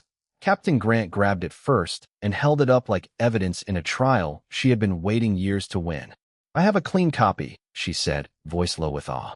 Local, analog, witnessed. Ethan tried to stand. His knee disagreed. Serafina was there before he fell, one hand beneath his arm, careful and strong, giving support without making it look like rescue. He leaned into it because pride seemed less important than not hitting the floor. Did it work? He asked. Grant looked at the cartridge, then at Serafina. It worked. Serafina did not look at the proof. She looked at Ethan. You were told not to suffer for me. I do not remember agreeing. You should have let go. You should have had a garden. The words came out rougher than he meant them to, and the room went still around them. Serafina's eyes changed, not glowing brighter, not turning colder, but opening somehow, as if a door inside them had unlocked. For the first time since she had stepped from the vessel, she touched him without necessity. Her hand covered his wrist above the damaged watch, light as a question, warm despite the frost that always seemed to follow her. Ethan Miller, she said softly, and his ordinary name sounded impossibly careful in her ancient voice. You are a very foolish witness. He managed a tired smile. Second class. No, she said, and there was no chord in her tone, no law, no archive, no mistaken claim. Only recognition. Not to me. The data cartridge had been cleaned for exactly 6 minutes before the station began to lose control of its own doors. It started with a soft click from the corridor, then another, then a chain of locking mechanisms engaging across the medical wing in a pattern no Alder Reach system would ever use by accident. Captain Grant turned toward the door, one hand already on her radio, but her signal dissolved into static before she could finish calling security. The beige walls of Med Suite 7 flushed crimson from floor to ceiling. Every display, every monitor, every harmless medical panel filled with the same Dominion seal, and the air pressure dropped just enough to make Ethan's ears ache. Serafina's hand tightened around his wrist for half a second, then released as if she had remembered too late that fear could become a command if held too long. Ethan was still on one knee from grounding the witness key, his right arm numb, the cracked watch smoking faintly against his skin. The proof they had risked everything to save sat in Captain Grant's hand, glowing gold inside an analog cartridge that suddenly felt as fragile as a candle in a hurricane. Lord Adrian Crow's voice filled the room without a screen, without courtesy, without the costume of diplomacy. Emergency override enacted. Evidence obtained through prohibited contact with restricted Dominion technology is declared contaminated. Human participant Ethan Miller is reclassified from provisional witness to hostile manipulator. Ethan looked up slowly. That is a big promotion for a guy who was fixing air filters this morning. Nobody laughed. Not even Parker, whose voice was gone from the security channel. Captain Grant shoved the cartridge into the inner pocket of her jacket and stepped between Ethan and the door. This station does not recognize that reclassification. Your recognition is unnecessary. The door opened by itself. Not inward. Not outward. It split along its seams as the Dominion override forced the lock apart with surgical precision. 5 envoys stood in the corridor, but they were not arranged as they had been before. Their courtly calm was gone, replaced by ritual formation. Silver cuffs hung from one envoy's hands, thin as bracelets, etched with red script. Another held a small black prism that hummed in time with Ethan's damaged watch. Behind them stood Adrian, immaculate as ever, but his eyes had lost their polished patience. He looked at the cartridge in Captain Grant's pocket, then at Ethan, and the mask finally slipped enough to reveal the panic beneath his anger. The proof existed now. That made all of them dangerous. Ethan Miller, Adrian said, by authority of the Crimson Custody Council, you are to be removed from Warbride proximity, pending correction of unlawful influence. Serafina rose from the examination bed. The room seemed to darken around her, frost webbing across the floor in pale lines. But the white seam near her collarbone flared violently when she moved. She staggered once, barely, then locked herself upright through will alone. You will not take him. Adrian's gaze shifted to her with satisfaction too smooth to be accidental. Warbride Voss, your instability is now visible. This confirms the Council's concern. You triggered the instability when you attempted to erase the record. An unsupported accusation from a compromised asset. Ethan saw the word hit her. Asset. It was a small thing, one syllable dressed in legal confidence, but it struck the weakened archive like a key turned in the wrong lock. The white line near her collarbone flashed red. Her wings tensed behind her. The monitors screamed warnings in 3 languages. Ethan tried to stand and almost fell. Serafina moved toward him, but Adrian lifted the black prism. The watch on Ethan's wrist seized cold. Serafina froze mid-step, breath catching as if an invisible thread had pulled tight between them. Do not, Ethan said, and this time there was no joke inside it. Adrian did not look at him. Pulse proximity has been weaponized against Dominion authority. Temporary severance is permitted. Temporary severance could collapse her archive. Captain Grant snapped. Your own law says that. A corrected noble substitute is prepared. She refused substitution. Refusal under manipulation has no force. That was when Ethan understood the elegance of the trap. They did not need to prove he had manipulated Serafina. They only needed to declare that any refusal she made was proof of his influence. Every word she spoke for herself would be used to tighten the argument that she could not speak for herself. It was not a courtroom anymore. It was a machine designed to turn her voice into evidence against her. Adrian raised the prism higher. The distance between Ethan and Serafina was less than 10 feet, but it suddenly felt like miles. The watch cracked again. Pain moved through Ethan's arm, dull and electric, while Serafina pressed one hand against the glowing seam at her collarbone. She did not cry out. Somehow that made it worse. Ethan forced himself upright using the edge of the cot. Serafina, he said. Her eyes found his immediately, fierce through the pain. Do not bargain with him. I am not. Do not leave to protect me. He almost smiled. You are getting disturbingly good at predicting my bad ideas. Ethan. His name broke slightly in her voice, and that nearly undid him. Adrian saw it too. The human may end this peacefully. Step outside the 30-foot proximity threshold and submit to custody. The Warbride will be stabilized by certified court procedure. Resist, and your continued presence will be cited as deliberate harm. Captain Grant shook her head. Miller, no. That is exactly what he wants. Ethan knew that. He also knew Serafina's archive line was pulsing faster, red bleeding into white. Every beat dragging pain across her face, she refused to show the invoice. If he stayed, Adrian would squeeze the bond and call her suffering his fault. If he let Serafina defend him, the court would call her unstable and dangerous. If Captain Grant fought the override, Alderreach could become the battlefield of a legal war it could not survive. The one thing Ethan had never learned how to do was watch someone else pay for his presence. He looked at Serafina and hated the choice before him because it was not really a choice. It was a hallway painted as a cliff. The cartridge, he said quietly to Captain Grant. Keep it away from the network. Ethan, do not you dare. That is the most faith anyone has ever put in me.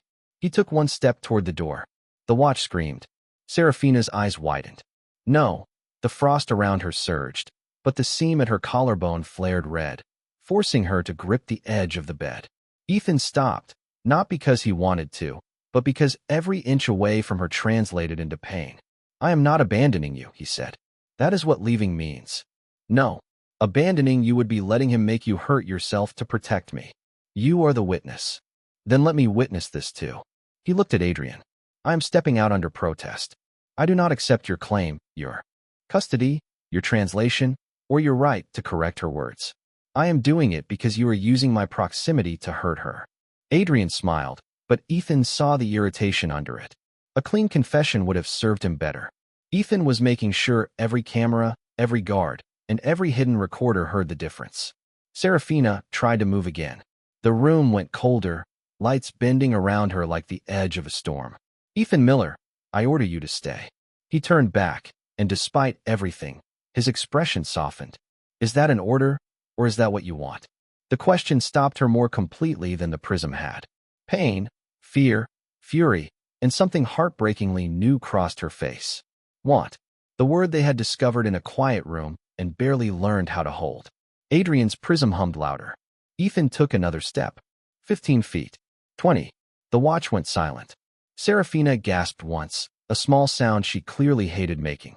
Ethan felt the bond tear loose from his pulse like warmth leaving a room. At 30 feet, the white symbols on his wrist vanished. The door sealed between them with Serafina still on the other side, one hand outstretched toward glass that had become opaque crimson. The envoys placed the silver cuffs around Ethan's wrists. They were cold, light, and humiliatingly delicate. Captain Grant shouted his name from inside the room, but the sound was already muffled by Dominion suppression. Adrian stepped close enough that only Ethan could hear him. "You should have taken the contract." Ethan's knees felt weak. His arm throbbed. His chest felt strangely hollow without the watch ticking in answer to Serafina's archive. But he lifted his head anyway. "You should have let her have the garden." For the first time, Lord Adrian Crow's face showed open hatred. Then the corridor lights went out, and Ethan Miller was led away from the only place in the station where he had begun to feel chosen. The corridor outside Med Suite 7 transformed into a courtroom before Ethan reached the elevator. Dominion light unfolded from the walls in tall crimson panes, projecting the grand hall of the Crimson Custody Council over the station's narrow medical wing until rusted floor panels seemed to run through black marble and fluorescent lights disappeared beneath chandeliers made of frozen fire. Ethan stood at the center with silver cuffs around his wrists, his work shirt torn at one shoulder, the dead watch cold against his skin, and Lord Adrian Crow beside him like a man presenting a defective tool for disposal. Vampire nobles filled the projected tiers in absolute silence. Human station workers watched from doorways and security feeds, pale and stunned, while Captain Grant stood behind a containment field with the gold data cartridge held tight in one fist. Serafina was nowhere in sight. That absence hurt more than the cuffs. Adrian lifted one hand, and Ethan's file appeared above them again, every failure polished for public use. The human participant has confessed to unauthorized activation, unlawful repair, and hostile interference with Warbride custody. His separation has stabilized the legal proceeding. We now petition to void his witness status, assign noble substitution, and return Warbride Voss to corrected supervision. The silver-eyed elder looked down at Ethan as if he were a stain on ceremonial cloth. "Ethan Miller, do you deny stepping beyond your recognized station?" Ethan's mouth was dry. His arm ached where the witness key had burned him. He could not feel Serafina's pulse anymore, only the hollow absence of it. "No," he said. "I crossed the line." Adrian's smile sharpened. The elder leaned forward. "Then you admit fault." Ethan looked toward Captain Grant, then toward the watching humans, then at the empty space where Serafina should have been. "I admit I crossed it because someone was trapped on the other side." The hall stirred. Adrian stepped in smoothly. "Sentimental phrasing does not alter law." "No," Ethan said. "But truth should." Adrian turned away from him, already bored. "Bring in the Warbride." The containment door at the far end of the corridor opened. Serafina entered alone. No guard escorted her. No envoy touched her. The red seam near her collarbone still burned, and every step looked like it had to pass through pain before it reached the floor, but she walked upright beneath the projected eyes of the court. Her damaged wings were partly folded behind her, black against the crimson light, and the broken armor Ethan had repaired in pieces glowed with faint white lines where the old archive had begun to wake again. Adrian's expression flickered. "You were ordered to remain in medical stabilization." Serafina did not look at him. She looked at Ethan. For one impossible moment, the court, the station, the law, and the cuffs seemed to fall away, leaving only the question he had asked her before the door sealed between them. Is that an order, or is that what you want? She turned to the council. I request speech under First Blood Covenant. The elder's face hardened. Your capacity is disputed. Then let the witness key answer. Adrian went still. Seraphina lifted her hand. Across the corridor, the cracked watch on Ethan's wrist woke with a single golden pulse. The silver cuffs opened and dropped to the floor. Ethan stared at them, then at her. Adrian took one step forward. That device is contaminated. No, Seraphina said. It is listening. Captain Grant understood first. She slammed the gold cartridge into the old analog recorder one of her officers held outside the containment field. Seraphina's buried voice filled the projected court, calm and undeniable, reciting the original covenant, the refusal of noble custody, the line that turned the entire hall silent. Pulsebearer is witness, not owner. Warbride response must be spoken freely. Any revision removing free election is void. The projected nobles began speaking at once. House seals flared. The silver-marked envoy lowered her head, as if a truth she had feared was now too bright to deny. Adrian's voice cut through the uproar. Old recordings cannot override council interpretation. Seraphina finally faced him. Then hear my present answer. She walked to Ethan. Every eye followed. He did not reach for her, though everything in him wanted to. He had learned enough to wait. Seraphina stopped before him, close enough that the watch warmed between them. Her gaze held his, fierce and tired and free in a way that seemed to cost her everything. Ethan Miller, she said. And the ordinary name traveled through the grand hall of vampire nobility like a bell struck in a forbidden chapel. You are not my master. You are not my owner. You are not a claimant wearing kindness as a mask. You are the witness who opened the door when I knocked, who heard shelter where others manufactured possession, who refused a better life because it required my cage. Ethan's throat tightened. Seraphina, you do not have to do this because of me. I am not doing this because of you. She turned from him to the court, and when her wings opened fully, the corridor filled with black shadow edged in white fire. I am doing this because of me. The old archive symbols ignited across her armor, not crimson now, but gold. The court fell silent as every dormant seal in the projection answered her voice. I reject House Crow. I reject noble substitution. I reject every law that named my silence consent. I choose Ethan Miller as my witness before the Crimson Dominion, before Alderreach Station, before every Warbride archive still buried in the dark. Not because he called me, not because your law assigned him, because he gave my choice back to me and then stepped away rather than use it. The golden light from the watch spread across the floor in a circle that included them both, but bound neither. Adrian's face went bloodless. A human mechanic cannot stand beside a Warbride before the council. Seraphina looked at him with devastating calm. He already is. Then, before the nobles, the envoys, the humans behind the glass, and the court that had tried to make her freedom impossible, Seraphina extended her hand to Ethan, palm upward, asking rather than taking. Ethan looked at that hand, at the woman who had once wanted only a garden, and placed his hand in hers. The archive answered with a sound like doors opening across centuries. Somewhere far beyond Alderreach, unseen systems woke. Somewhere in the projected hall, ancient seals cracked and rewrote themselves in gold. Captain Grant whispered, "My God." The silver-eyed elder slowly stood, no longer looking at Ethan as a stain, but as a fact the law itself had recognized. Seraphina's fingers closed gently. Around his. "Let the record show," she said, "the witness is chosen." The golden circle faded slowly, not like a light going out, but like sunrise deciding it no longer needed to prove itself. For a long time after Seraphina's declaration, no one in the projected hall spoke. The Crimson Custody Council, with all its ancient thrones, sharpened laws, and perfect immortal faces, stood beneath the glow of a covenant older than their revisions and found itself unable to translate choice into property. One by one, the seals above the council dais changed from crimson to gold. The old archive had not asked permission. It had heard a Warbride speak freely, heard a witness stand without claiming, and done what law was supposed to do before powerful hands bent it out of shape. It remembered. Lord Adrian Crow was removed from the projection without ceremony. No dramatic sentence was spoken. No grand punishment filled the hall. The elders simply turned away from him, and in a court built on status, that was worse than shouting. The silver-marked envoy who had doubted him lowered her head toward Seraphina, then toward Ethan, and when she spoke, her voice carried through every station speaker in clean, careful English.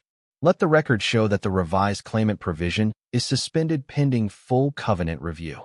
All dormant Warbride archives are to be audited under the original shelter clause. No response may be presumed. No silence may be taken as consent. Across Alderreach Station, people listened from cafeterias, cargo bays, bunk rooms, maintenance tunnels, and the residential ring where 3 children sat wrapped in thermal blankets beside their parents.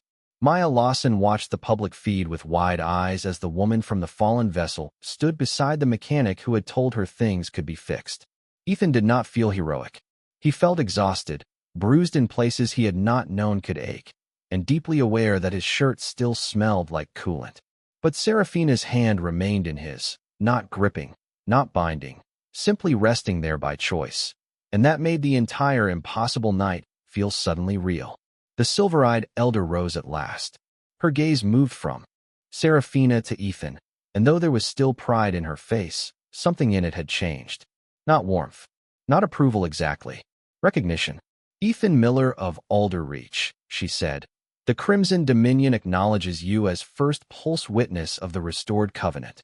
Your status does not grant ownership. It does not grant command. It grants standing." Ethan blinked. Standing sounds better than custody. Captain Grant covered her mouth with one hand, either to hide a laugh or a nervous breakdown. Seraphina's fingers tightened slightly around his, and he felt the tiny movement like a private sunrise. The elder continued, "Should Warbride Voss accept continued shelter in your presence, Dominion law will recognize her choice. Should you accept witness standing, Dominion law will protect you from retaliation by any house involved in the altered statutes." Ethan looked at Seraphina. This time, no court prompted him. No malfunctioning archive translated for them. No joke crossed the dark and became fate by accident. There was only a choice being handed back and forth with the care due to fragile, sacred things. "Do you want me to stay?" he asked. Seraphina's face changed in the smallest way, the way frost changes when sunlight touches it and does not destroy it, only teaches it another form. "Yes," she said. "Not because the archive requires it. Not because the court fears what you know. Because when I woke, the world tried to make me a weapon again, and you kept asking me to be a person." Ethan swallowed, suddenly less capable of jokes than usual. "Then I will stay." The projected hall bowed, not deeply, not all at once, but enough. Enough for the workers behind the glass to see vampire nobles lower their heads before a Warbride and a human mechanic in a damaged work shirt. Enough for the story to leave Alderreach before the hour ended and travel across trade routes, military channels, court archives, and old sleeping systems buried under dead moons. In the following days, the station became crowded with diplomats, investigators, and quiet Dominion auditors who treated every maintenance panel like it might contain a historical crime. Captain Grant got 3 commendations for complaints and 1 formal apology written on black parchment that she framed in the security office because it frightened visiting inspectors. Big Rita in Bay 6 claimed she had always known the watch was important and raised the price of everything in her stall by 20%. Parker told the story so often that Ethan threatened to repair his coffee maker incorrectly on purpose. As for Ethan, the Crimson Dominion offered him residence in a palace, a court stipend, formal robes, and 3 titles he could not pronounce. He accepted none of them immediately. Instead, he returned to the lower maintenance crawl space on the 4th morning because the oxygen recycler still needed fixing and, miracle or not, 300,000 tons of station metal did not keep people alive through symbolism. Seraphina found him there at artificial dawn, standing outside the hatch in a dark civilian coat Captain Grant had found for her, her white hair tied back, her armor resting in Med Suite 7 like a history she could choose when to wear. "You were given standing before the Dominion," she said, "and yet you are inside a wall repairing airflow." Ethan tightened a valve and looked over his shoulder. People breathe more often than they attend court. She considered this with solemn seriousness. "That is practical. I have moments." Later, when the shift ended, He took her to the hydroponics dome. It was not a palace greenhouse, and the flowers were not lunar roses. They were station-grown marigolds, basil, tomato vines, and a stubborn row of white tea roses someone had coaxed to life under recycled light. Serafina stood before them without speaking. Ethan stayed beside her, close enough for the watch to tick warm and quiet, far enough that the choice of reaching out would be hers. After a while, she touched one white petal with the caution of someone meeting a future she had once buried. "It is small," she said. "Yeah," Ethan answered. "But it is real." Serafina looked at him then, no cord in her eyes, no cage, no ancient sleep. "Small real things saved me." And on Alderreach Station, where a lonely joke had once crossed the dark and awakened a law. Older than empires, an ordinary human became something no title could fully name.